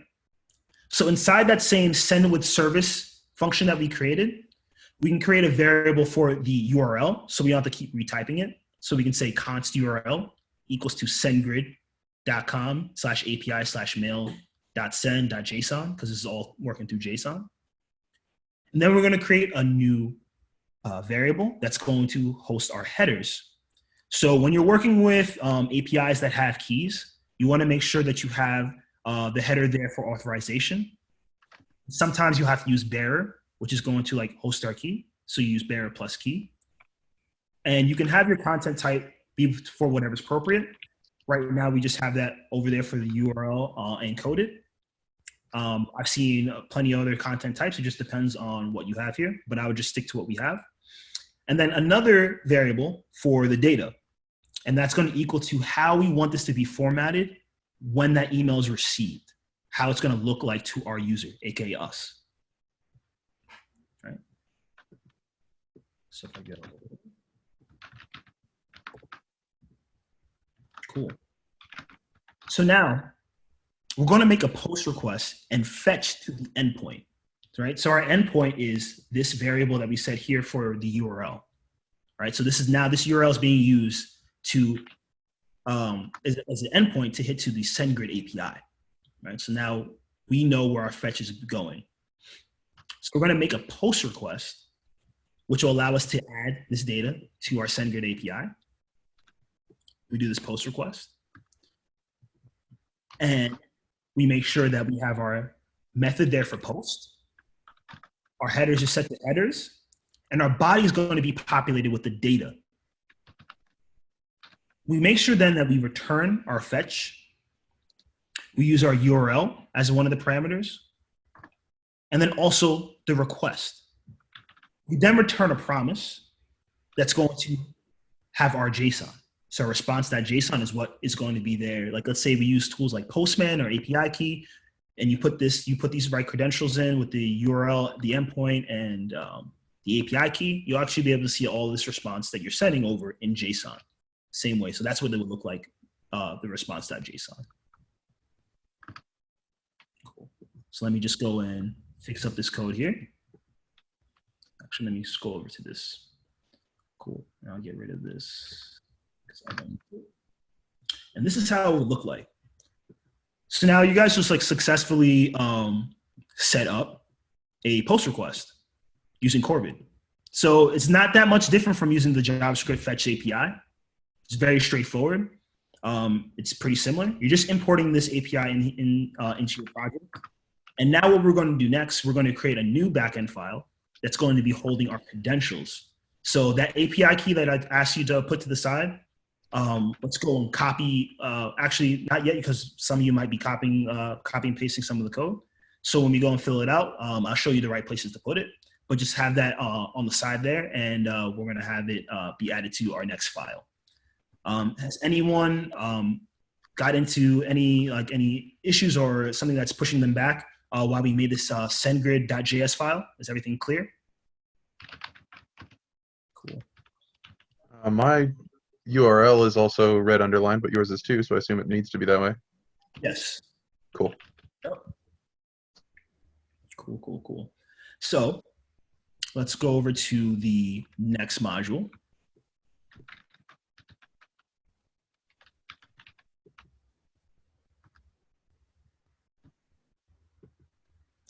And this next module is for SendGrid Part 2. So there's 3 parts of SendGrid that we have here. This one's probably the most straightforward out of all of them. So what we'll do now, we're going to create a new backend file. So I'm going to go over here back to backend, and I'm going to go to add. This time around, instead of a .js file, we're going to add a new web module, right? And this new web module is going to be holding our API key. It's also going to be holding our sender verification email. Because this web module is going to help us reach to these services on the web, right? But first things first, we don't actually have to import Wix Fetch again because we already used it in that last file that we made in our backend. So because we created that export function for send with service, we can then import this function from our backend into this new file for email.jsw. So let me just go here and show you what that kind of looks like. If I do create a new web module, I said email 2 for right now, since I have an email.jsw file. This templated code is going to come out. You can actually just do select all and get rid of it. You don't need it. And then you can import the send with service function from backend/sendgrid, right? So you don't need to put sendgrid.js. You can just put /sendgrid. That's the name of the file there. Right? And make sure you put inside those brackets there, the send with service, or whatever you name that function. In the documentation, we had it here for send with service. Cool. So next, we're going to create another export function. All right. And this export function is going to have the body of how we want the email to be set up. So we're going to be creating some variables in here to hold our API key, the sender verification email that we made inside the SendGrid API dashboard, and then also the email of the recipient. You can set that as like a value. Sometimes I just set it up as my regular email because it gives me like a backup email as well. And then return service with key. And they're going to have those variables, those parameters there for the key, the sender, the recipient, the subject, and the body, right? So for your API key, I want you now to go into your file or the notes where you stored your API key and place them where you need to. So let me just go and paste this code here. And that's how it would look. So let me just get rid of this because we already have this send with service imported, right? And this API key, you could just go and change your API key. Make sure that you put it in quotes so it reads it as a string. Right? And it will look something like this. So we have our export function. We have our API key that's here. It's pretty long. Our sender, remember that email address to be put inside the sender authentication. Use that same email address. If you're not sure what the email address is, you can always go back to the SendGrid API, just like this.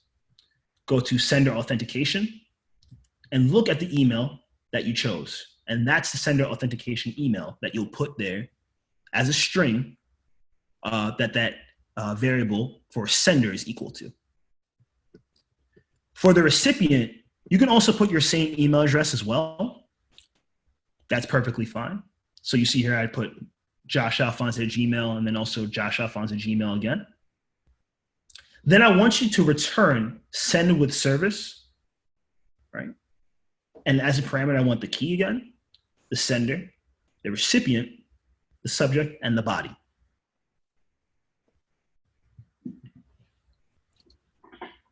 Cool. So once we're done filling that out, we're going to add another function to send an email to a user that is filling the email address.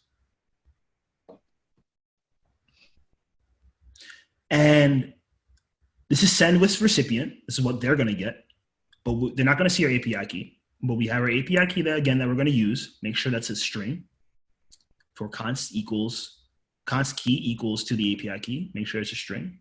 And then we're going to, again, use our sender authentication email address that we had from our SendGrid dashboard. All right. Make sure that you're creating export functions because we're going to be calling these functions in our front end for the next step.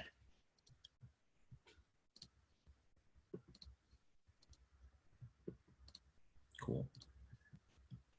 So we're about to get to the next section of this module. Is anyone having any concerns or any questions about anything? I'd be glad to answer those right now.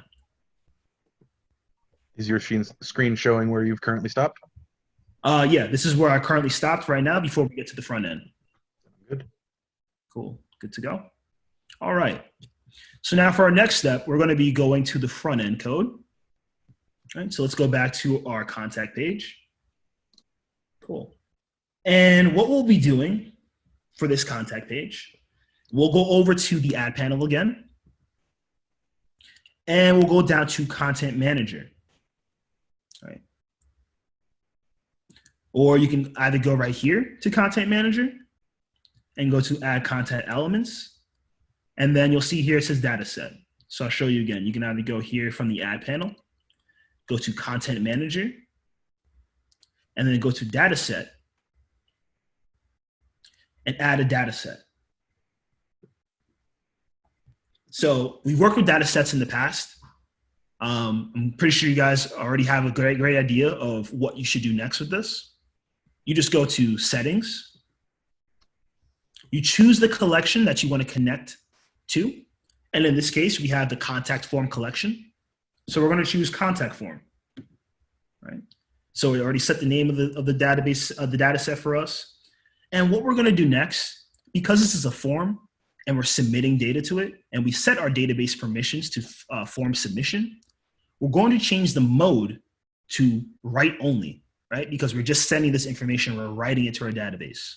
Right? So if I go here to mode, write only, there's no need to worry about the number of items to be displayed because this is a different type of data set that we don't need to work that with. If this is like a repeater or something, you can go in there and change the number, but this isn't the case for that. And it knows it because it's a form. So that's why it's just idle, right?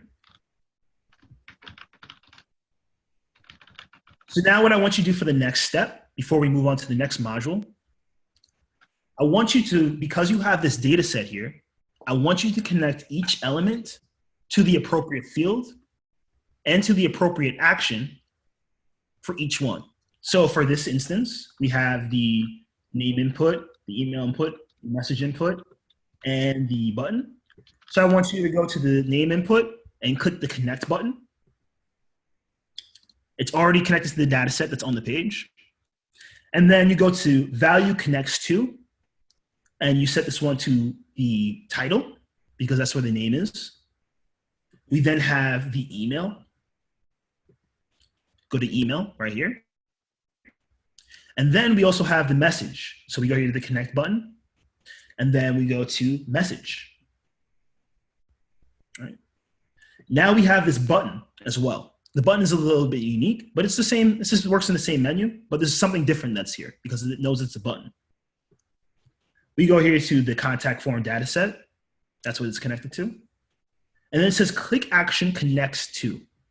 We're going to choose submit, right?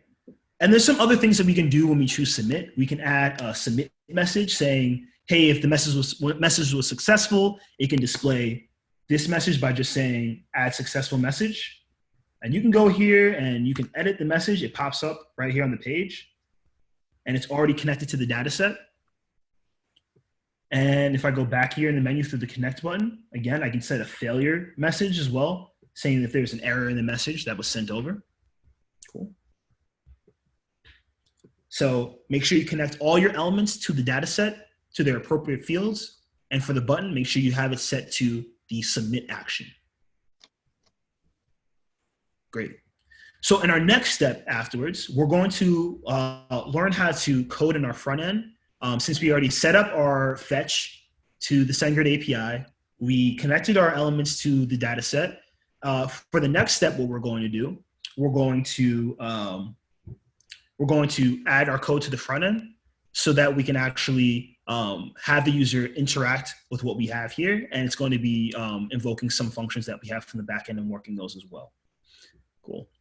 So before we move to the next step, this is a great time for anyone to ask any questions or anything else you want to bring up, you can go ahead and feel free.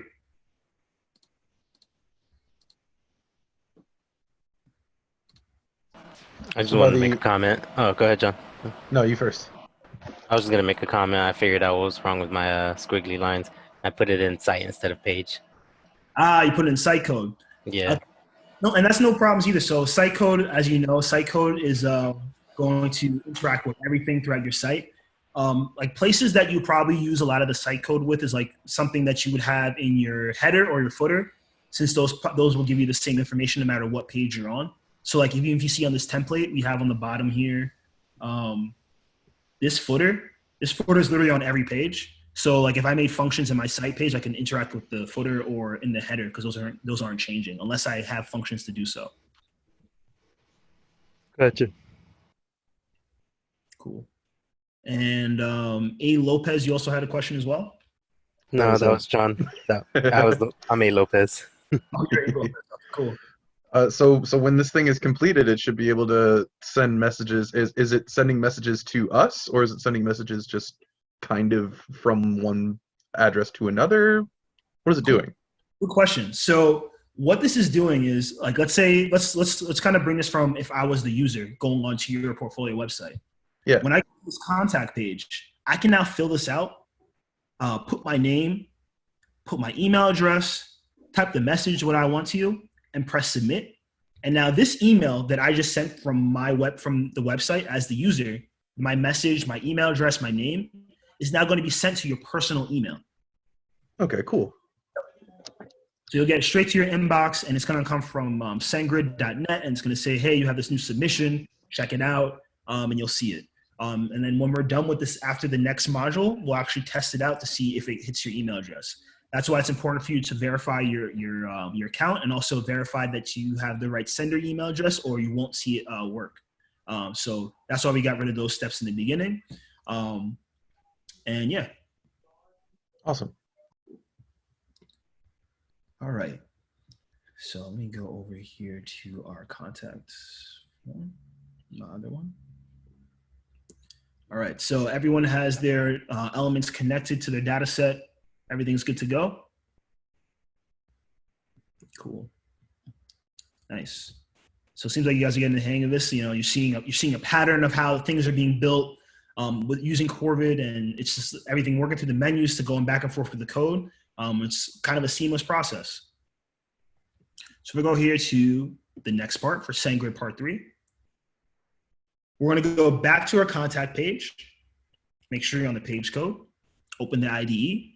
And we're going to import send email and send email with recipient, those two functions we created in our backend from the email.jsw file, right? And we're going to import that in our front-end code on the contact page, right? So we'll go import in our brackets, send email with recipient from backend/email. Cool. So let me just go right here and I'll add it here on this page, be on the same step. So what I want you to do underneath the $W on ready function, I want you to add a new function called send form data. Inside that function, create some variables for the values of each text input box that we have, right? So const subject equals new submission from the input name for what the user had, the value of that, and then the body's going to be the first name, the value of so, the email address, and then the message. So when you get that email from SendGrid saying that someone submitted something, that's how it's going to show up. You can change this format of how you want. It's just a templated format that you guys can use. You can always come back and change later, saying you could change new submission to new message from so-and-so, or an employer has messaged you. You know, you can set it to whatever you'd like. And we're using $W to select each element that we have on the page there. And then we're using .value because we're going to be reading the values of what the user is typing into those input boxes. Once those values are stored and when you submit, these values are also going to be stored to our database collection later on based on what was inputted in the front end. All right, so let's go here, and I will add this over to our page just to speed things up. All right. So let me go and change, I think this is, I have message input 6. Let me go and change this to just message input by itself. I go back here. Let me just copy this out. Make sure you have the right name. Yep. So we created that function, and it's just holding our variables in the way that we want this message to be formatted. Cool. So now call the functions you imported from the backend and use the new variables to populate the needed parameters. So notice how these variables that we just created are literally similar to the parameters that we had from our backend that our functions are looking for. So if I go here to our email.jsw file, I'll see that these are the parameters that we need in order to send the emails or get them from our recipients, right? Same for in here in our send grid, we use key, sender, recipient, subject, and the body. Right. So if I go here to our page here, we just go back. We have this function, send form data, our variables, and then we also invoke those functions that we called from our backend that we imported for send email with recipient and send email. And we're going to make a promise and return that response. And we're just going to log that so we can see it inside of our console log to say, hey, this message was successfully sent. Or, hey, this was an error with SendGrid. There was something wrong, right? So you might see an error with SendGrid saying, hey, you never verified that this was the sender's authentication. Or this input is invalid as an email or something like that, right? So that's why we put those logs there to see the response and give us some places to work with when we're testing. I got a quick question. I may just not be super knowledgeable in promises, but is that being made somewhere here by us, or does the program just know?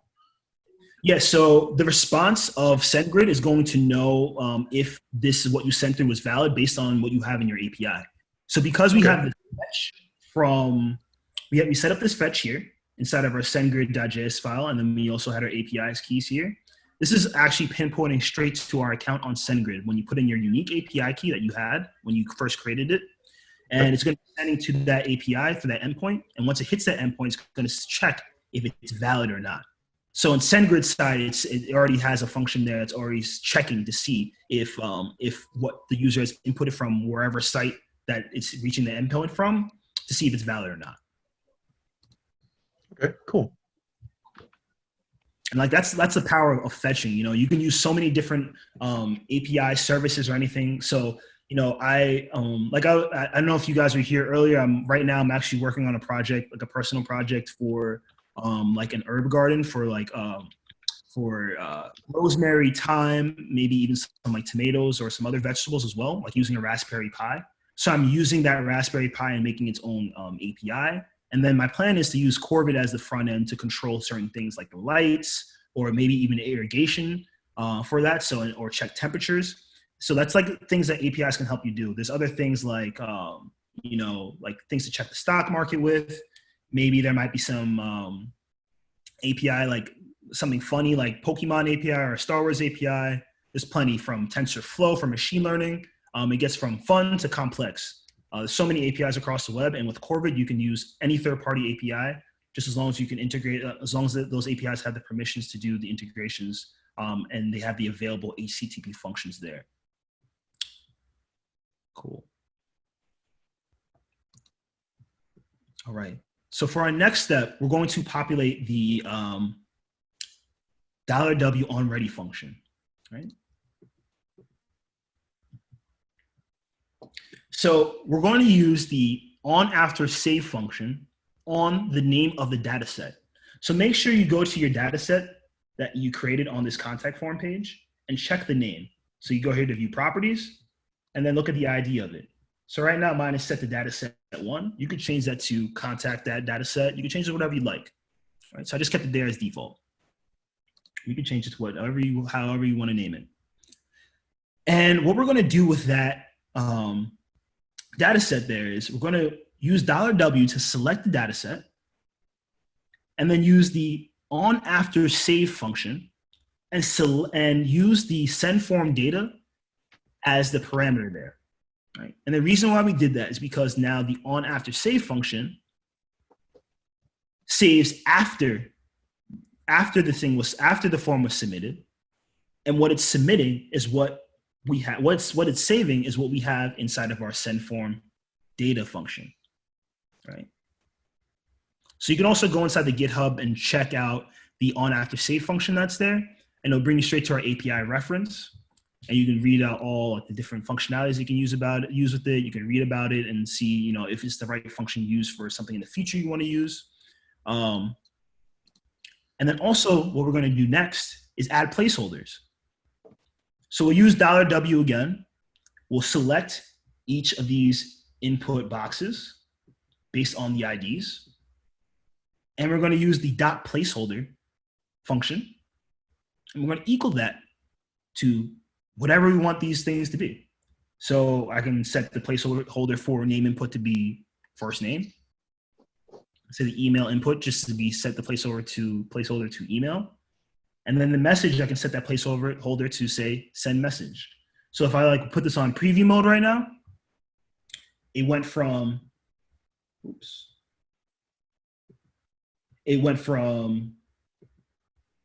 what we had here in the editor to add your name, how can I do this, to what we have here in the placeholder for first name, email, and send message. All right, so change it there. You don't only have to do that through code. You can also just go here to the input box settings here and actually change the placeholder text if you want there, and it will stay there on your live site. I was just showing you that you can also do this with code as well, because there might be some functions that you might make in the future that you want to change the placeholders. I wouldn't know for what, but the option is there. So that'd be great for you to know that you have those options. Cool. All right. So now that we have this new contact form already set up and created, does anyone have any other questions before we move on to testing this email out and seeing if it works? Does anyone have any comments? It works. That's pretty cool. Works? You testing it out? Yeah. Awesome. So yeah, you should see right now, once you put it in preview mode, you should be getting emails to your inbox.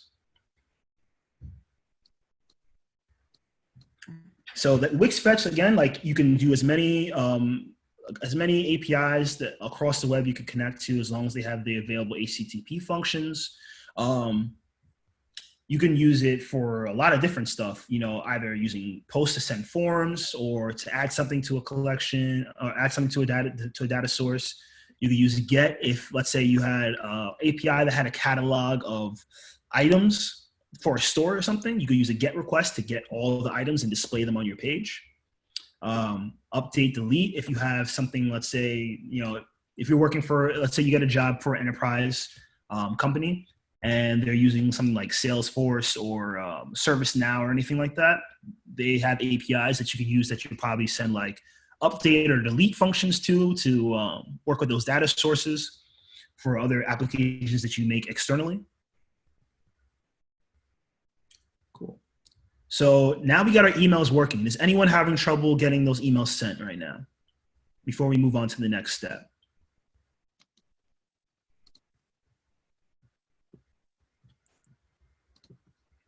Cool. So far, sounds good. Oh, you got something? I think I'm not receiving an email. Check your spam, because mine went to my spam. Oh, okay. Mine did too. You can also check your console as well. So if I go here and I just type in Josh, and I go joshalphonse@gmail.com, and I go to send message, and I say,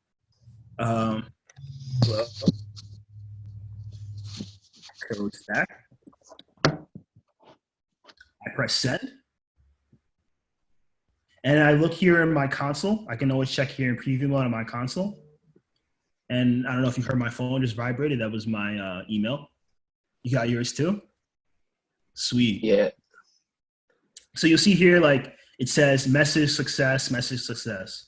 So now, even if I can always check my developer tools on my live site as well, and I'll always see those logs that I have, not just in preview mode. Cool. So does anyone else have any other questions or anything, comments that you want to make about SendGrid API? Feel free. Cool. So This is a lot easier than the way I did it before. Oh yeah. That's awesome. That's great to hear. Yeah, there's so many. Corvid has so many features and so many new things being added that are making things easier for developers. That I'm glad to see how the product is growing and just adapting to new things. Just like even yesterday, I think there was like another API that just dropped like 2 or 3 days ago for ticketing. So if you want to create your own ticket system instead of like using Eventbrite or something, and you have an event coming up, you guys are developers. You can go and create your own ticket system and monetize off of that, and that type of sense, right? So there's so many features, there's so many different APIs and inside verticals as well. There's going to be a lot of people that are looking for developers to build things for them. So that's why I also introduced that marketplace to you, to show if you build enough projects with Corvid, you as developers, especially in your job search, you can get enough projects to land yourself a freelance opportunity with Corvid as a partner. Work alongside with agencies, alongside with people that are working in the enterprise as well. Get yourself out there, build your portfolio, enhance your resume with everything that's there, because this is another tool that allows you to not leave what you already learned from JavaScript, but now it's just adding on to it, right? Cool. So go ahead. It's pretty cool what it's able to do. Corvid is pretty new, isn't it? Yeah, Corvid actually originally started out as Wix Code around 2 years ago or so, right? But then last year at Google Cloud Developer Conference, we announced Corvid by Wix. So we rebranded Wix Code, and now Corvid by Wix is a totally new platform. So a different direction, and also some new UI that's going on with it as well. And it's fairly new within the last year, and it's going to continue to grow. There's so many new things that are being released. Like I just said, like every week I go and I see something new that's there. There's new examples. There's new APIs that are available. And me as a developer advocate, I also hold a lot of events and contests as well. So there's always something new happening with our product. Yep, and I can also send you guys later on some, like, we have YouTube video tutorials, and then also like I have some other engagements that you guys can definitely join in, like contests and some other webinars that are going to be coming forward as well. So that'd be great for you to come and join. And also, again, just to mention before we move on, always feel free, you can reach out to me on email. I'm in the Slack channel with you guys too, so you can always reach out to me there. I can't hear you. Let me see. Cool. All right. Oh, no, I was just saying thank you for everything. Sorry, I didn't realize I wasn't on. No problem. So our next, hey, no problem. And I really enjoy, speaking to boot camps and getting to know the students, because I come from a similar background, and it's great to be able to kind of give my insight on it and see how the industry is changing in that aspect. Because you guys have a really unique boot camp, and I like how it's a 10-month program and you're learning so many new things all at once. You're really fortunate to be part of that. Must be pretty cool to get to a place where you are and then be able to look back on folks that came from, the same kind of place and be able to help them directly. That must be pretty cool. Yeah. And like I got the best of both worlds, I guess, and just to see how I really wanted to shape my education. I have a computer science degree as well, but then I also ventured off into the boot camp. I was doing a lot of back-end work, but then I decided I really want to go to boot camp because I really want to learn full stack development. And I went to Flatiron School, and it was really beneficial to me because it helped me not only with me as a developer, like with the code side, but it helped me facilitate a community and get myself out there. I'd go to meetups when the world was the old normal that we used to know. I used to go to meetups every week, meet new developers. I speak at conferences, and just like how I met some of you at Dev Week. So I'm trying to be all over the place, and that's what the bootcamp really encouraged me to do, and helped me do a lot of different things, from pitch competitions to traveling different places. There's a lot of opportunities that come forward once you like blog and make portfolio sites and get yourself out there. So this is something I really want you to encourage you all to do, because it helped me get to where I'm at in developer advocacy, and it can help you do that also if you're venturing to other things outside of DevRel, working as a full stack developer, back end, front end, you name it. Cool. And for our last few steps, we're gonna have some fun. So these last two steps for our portfolio workshop are a bit shorter, but they're gonna be adding some flair to your portfolio, right? So we're gonna go with the Timeline API, which is an animations library that Wix just added a few months ago, one of our new features. It allows you to create animations with JavaScript. So no need to create this with CSS, no keyframes. You can do everything with JavaScript. And like I mentioned earlier, if you know how to use a graph with X and Y axes, I'm sure you all do. It's pretty easy to grasp once you kind of conceptualize that graph in your head, and then know how to use the timeline. So right now we're going to learn how to create a rotating animation, and we can place this wherever we want. And we're going to start with a simple example because there's so many other complex things that you can do in terms of the animations. Kind of like how you saw in my portfolio example there, with like the say hi that was knocking the eye, the dot from the eye up, and then also the tech that was waving back and forth. There's a lot of different things, but we'll start with this basic example, and you can take it from there and continue to test it out. So let's go over to the next module to flare up your portfolio with the Timeline API. All right. And inside the GitHub repo, there's a link there to go check out the API reference, so you can see all the functionality that's available for it. And if you want to learn more, you can go there and check it out. So let's go to any page that you want on your website. You can either go to your homepage. I did a lot of my animations on my homepage. All right. Did a lot of my animations on my homepage here. So let's go back to preview again. We're going to be building something like this here. See the square that's circling, that's rotating like this? We're going to be creating this, and this is on a timeline, and it has a duration that's there available for it, and then also we have some easing also in addition there. All right.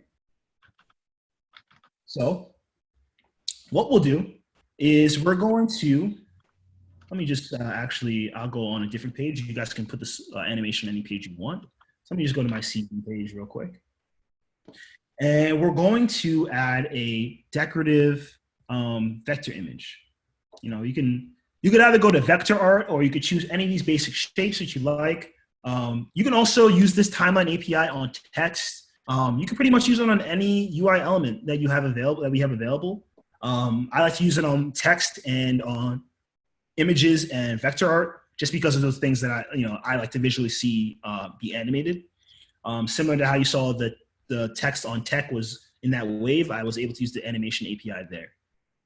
All right, so we go here to decorative, and let's say I want to go to stay safe, because this is relevant. Right. That's in the add tab, right? Yeah, so we go to add, and we go to decorative, and then you can go through here and you can choose whatever you like. I'm just going to choose this here because it's present and it's relevant to what's going on in the world. Don't know. Is anybody else not seeing decorative? So if we go here, It's right? not in there. Just use the vector. Yeah, just use the vector. Okay, cool. Oh, okay. So you might have a different editor than I do right now for some reason, but that's okay. If you go That right would there, certainly explain why I can't see some things. yeah. Sometimes what you'll see across there, like there's different versions. A lot of companies do that as well with a lot of their different products, with like very slight differences just for testing purposes. So that's the reason why you might sometimes see something's a little different, but they're never too like out of place. And that's not so often that you'll really see a lot of those differences. Okay, so I don't know where my elements are going. Don't know, it's not coming to the page here, but that's okay. We're gonna go here to home, and I'll go back to our spinning wheel here. So what we want to do is go to our IDE on whatever page that we drag this vector art image on. And we're going to import timeline in brackets from Wix Animations, right?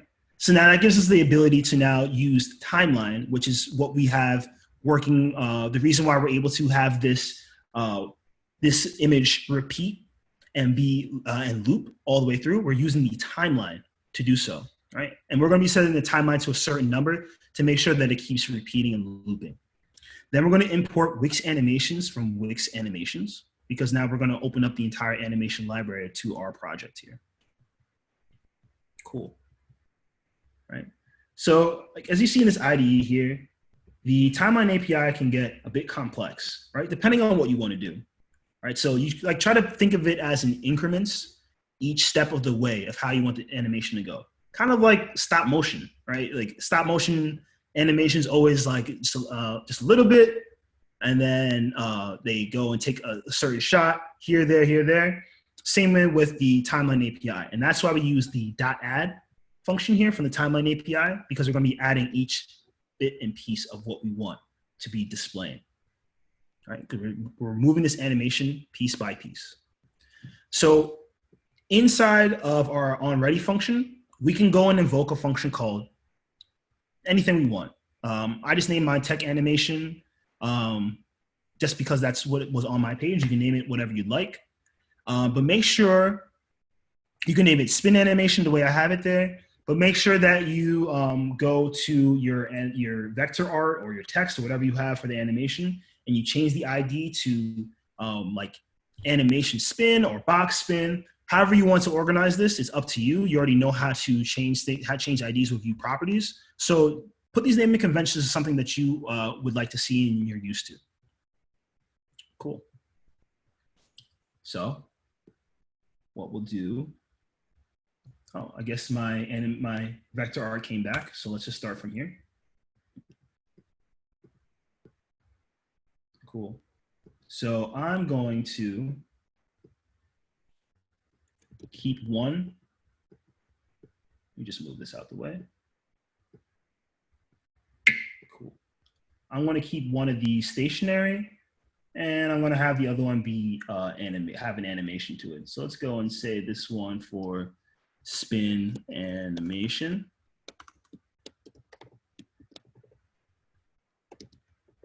Spin animation. I don't need to set any settings on it. And then I can go here and import the Wix Animations API, the same way we spoke about it. Cool. And we can then call, let's invoke this function, and we can call it, we can also call this function spin animation or whatever, however you would like it. Invoke this function here. And it's going to come out red because we haven't created the function yet. Cool. And then we say function, spin animation. Open this up here. So now you'll see inside the GitHub repo, we have const timeline2 equals animations, Wix animations.timeline.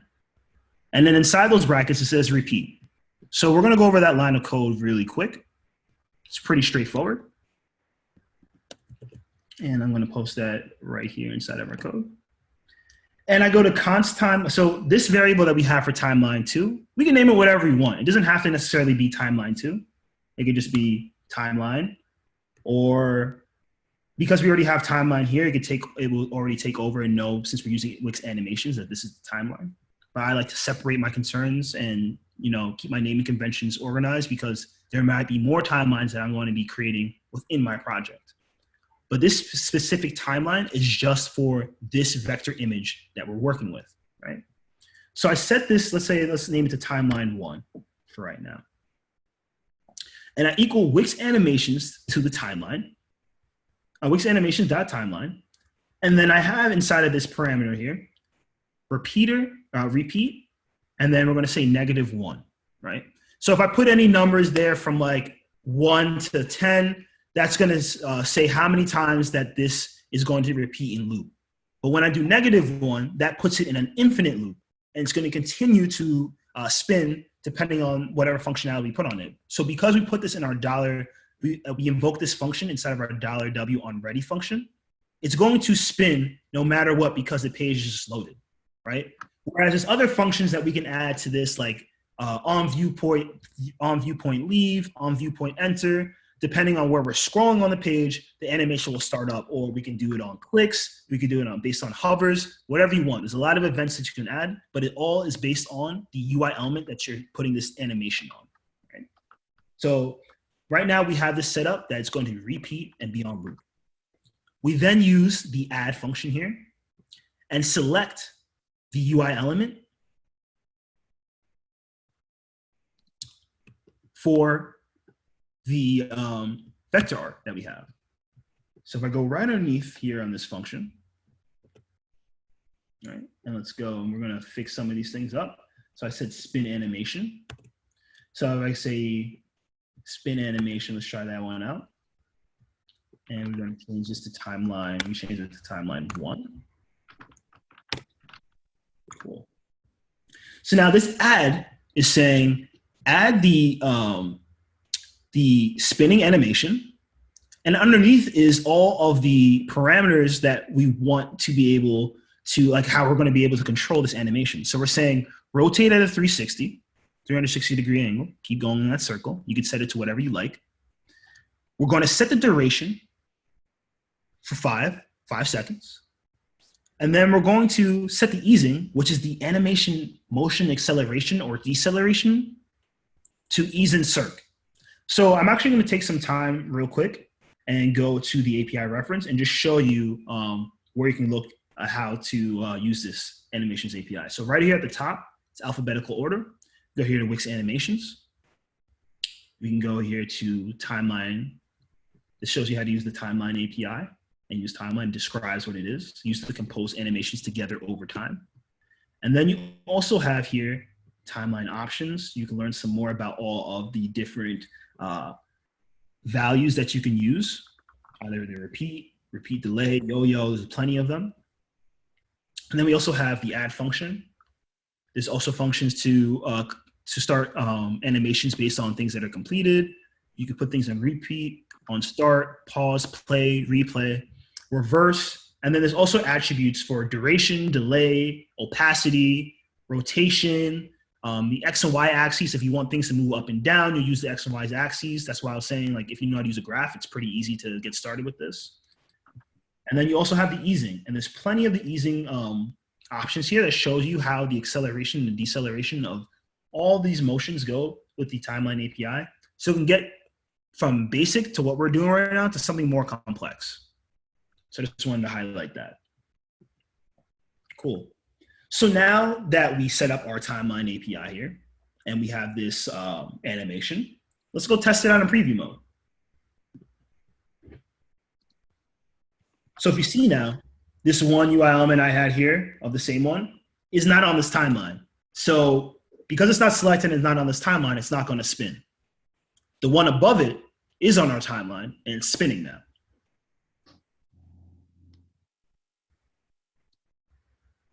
Cool. So does anyone have any questions about the Timeline API? Anything that you think in terms of like capabilities? Do you want to know like what you can make on what's the scale of this API? Yes. All of that. Yeah, I mean, so, would I was more or less of wondering, does the API contain any like small GIFs, like an actual full animation GIF, or just small animations? yeah, so good question. So there's no actual like GIFs that are involved in this. You can actually just put the animations on certain elements. If you want to go and like import a GIF from the web or something like that, if you look at my portfolio page here, like I set this loader here, it's just a GIF, it's just a GIF here, and I can actually just put animations on this because it's just an image, and I can use the Timeline API and manipulate it. I'm sorry for the way I pronounce it. I know I should say GIF, but oh, no problem, man. No problem. No problem. I also noticed on some of the templates, like their project images were animated. is that something, is that an API or is that something someone did for that template specifically? Yeah, good question. So that could be something specific for the template, but also because those images could be GIFs themselves. Gotcha. Thanks. Yeah. So like I have on my blog page here, if you go, like, for example, this is kind of similar. I have this gotta fetch them all that I did, this blog post, and this is just a GIF. Yeah. And it's just changed. Yeah. Nice. And like you could just add that as a regular image and it should work out. So there's so many different things you can do with Timeline API. So again, like I'll show you like what I did on a more complex side with it. I had this here just spinning the same animation we just did. Then I also have this one here for saying say hi. And it's just hitting this eye back and forth, just make it look fun for what we're doing. And then I also have here saying like I'm a tech evangelist. And this is also on a Timeline API and it's selecting different text elements that are there. So each one is its own separate text element. So I have here one here for like T, E, C, and H. These are all separated. And I also have another animation here on hover. This is another event. So when I hover over here, it will just bounce and shake when it hits the ground. All right, so it's like making things fun, making things like personal, and just like adding some nice little flair to it. So like I said, I just added all these here. I said T for tech. That's what that one is. That UI element is H for tech. C for tech. So you see in my properties panel, it's all changing. These are all separate text elements that are here. Cool. So it seems like you guys got the grasp of that Animations API and definitely explore it further. And now we're going to move to our second to last segment, our module of this workshop. And this one's very, very easy, very straightforward. We're going to be adding a QR code to our website so that when we're at conferences and we're at meetups, we can just show people our QR codes and they can access our portfolio sites and see everything that we're made of, right? So you can use any GIFs that you want. You can use an image that you like. You can go online and choose. I'll put one inside the Slack channel that you guys can use, like a loader. And then you can upload that to your Wix site. So let me just go and upload this to the Slack channel.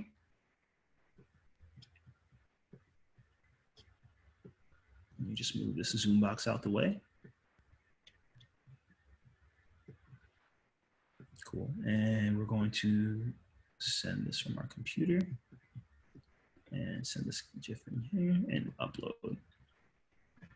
So if you check the Slack, I just sent you all a GIF there and you can download that and we can upload it to our files, our site files.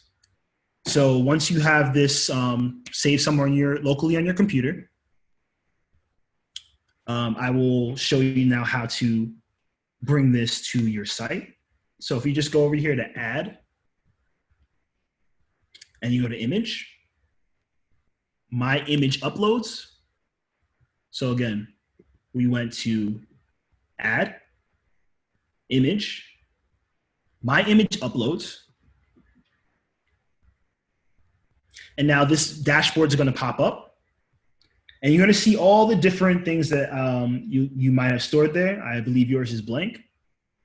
And what you'll do is you go to upload media and you can drag and drop your files here or upload them straight from your computer. If you have Windows Explorer or Finder, you can use that as well. You can use anything that you have on your Wix account, Google Drive, Facebook, Instagram, Dropbox, wherever you have anything stored there, you can upload those pictures or GIFs through there. Okay, cool. So like I used this one, this was my loader, and I just dragged and dropped this to the page. It said, clicked it, and I said add to page. And when I do that, my loading blob will come up. Cool. Because I already have one here, let's just scroll up to the top. And I put it right under here looking for my next opportunity to make a digital, make the change a digital way. And the reason I did that right underneath there is because, especially if I'm at a conference and I'd have my mobile device on me and not my laptop, I can't display on desktop. I could easily go here. Whoever I'm talking to can see exactly who I am, and they can just scroll. You can just scroll here at the bottom of my page, and I don't have it in preview mode, so I'll show you. right? And it'll just give that nice loading effect for the UI, just to like for the UX to show, you know, this data is coming, right? So now that's there. So you can easily just scroll down and view my QR code. So again, take that GIF that I put inside the Slack channel, put it right underneath there or wherever you like on your website. And what we'll do next is in the onReady function of whatever page we put this GIF at, we're going to select that GIF. Make sure you change the ID of that GIF to QR code or whatever you'd like to organize it, depending on your naming conventions. And then use .source and equal it to the URL that we have inside of the GitHub repo. All right? Awesome. So once you have that there, if you previewed it or if you publish this site, you won't see any QR code as of yet. And that's because we haven't published our site to get our URL. So what I want everybody to take the time to do right now, go over to save. Even though it does automatically save, I just always like to be better safe than sorry. And then let's go over here to publish, right? So now we're publishing and deploying our site with literally one click. If we had to do that with any other types of services or platforms, we'd have to go use, like we had mentioned before, Heroku, Netlify, AWS, Google Firestore as well. I mean, Firebase, we have to use Firebase, we can host that there. Then that just like takes a lot of extra steps. But with Wix, you could just easily press the publish button and deploy at a click of a button. So we're gonna press publish. And when we do press publish, we're gonna have this congratulations page come up and you can go to view site. But what we'll do right now, we're just gonna double click inside of this little box here and copy our URL. So we can paste it right there in the source of that URL that we have in our onReady function. So if you look inside the GitHub repo, there's a space there that says your URL, and you're gonna put the URL for your website that you just published there. Cool.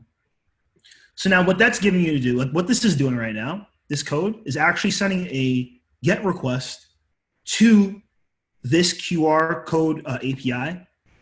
And because you're putting your URL in that data tag there, you're equaling to data, it's now a unique URL and unique QR code to your new portfolio site. So again, make sure you publish your website to get the URL and then paste it right there where data equals your URL.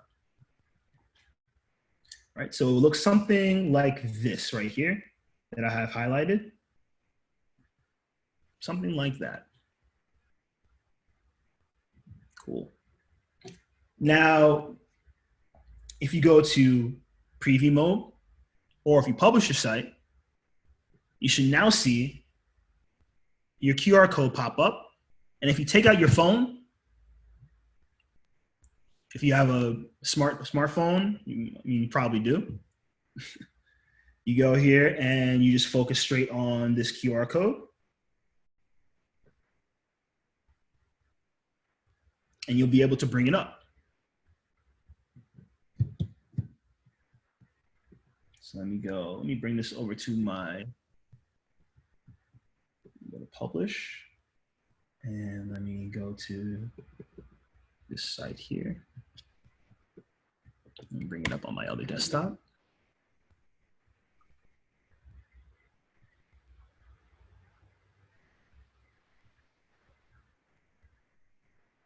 Cool. So is everyone is there are your QR codes up and working and ready to go? Sweet. Yeah. Man, that was super easy. Yep. Super easy, right? Now, cool.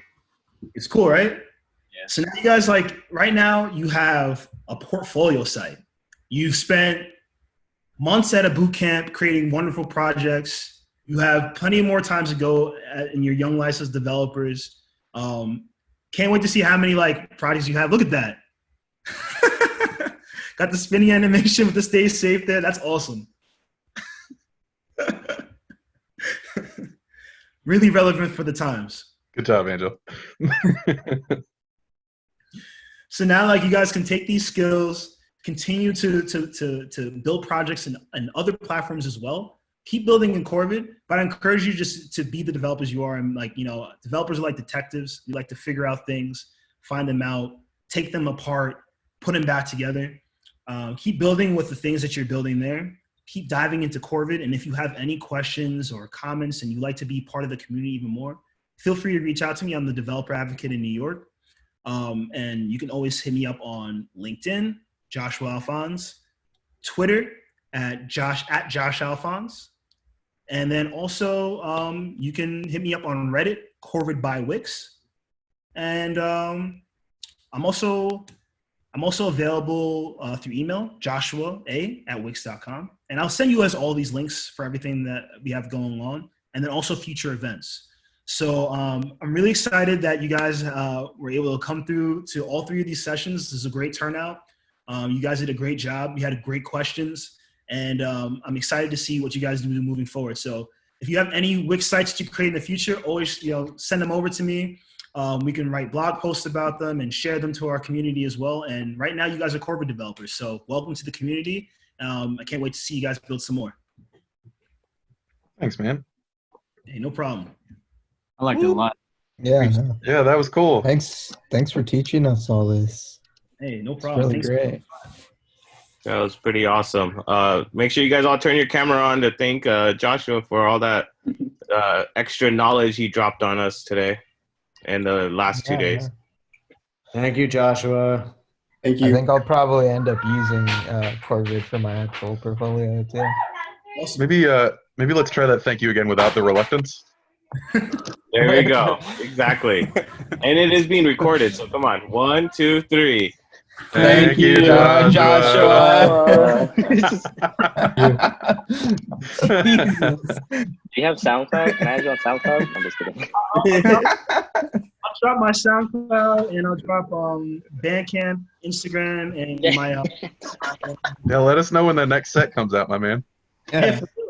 And we also got I mean, like, I guess if you guys do beat battles and stuff, there's a beat battle coming up with Mike Dean. If you guys are familiar with him, we're hosting that over here in New York or online. So Mike Dean does like a lot of work with like Kanye West and Tupac back in the day. So it's an online beat battle. So if you guys are musicians or interested in going, Mike Dean is a music hip hop legend. So definitely come through, check it out. I'll show you guys the links with everything in there. So. Thanks for the warm welcome, and I really love that you guys are like really paying attention to everything that's going on. I'm really happy. Cool. Awesome. Sweet. So go forth and do good things. You now have a portfolio. Edit it the way that you want, and yeah, let's stay in contact. All right. We'll do, John. Appreciate it, man. Thanks a bunch, dude. No problem. Thank you. Good question. Yeah. Sorry, dumb question. But you know how you were saying we had to have a certain amount of sites to be made to become a part of developer. Do these past 2 count, or do you want us to create more ones for like other websites and stuff? I'm more just curious. That's a good question. So I believe that they do count. I have to go and make sure with our account managers to see if they have to be premium sites. I don't believe they have to be. But if anything, I will speak to them and see how we can help out with bootcamp students that are interested in entering the marketplace, because you guys are coming out with a lot of different skills, and it'd be great to get you part of the community in the marketplace as well.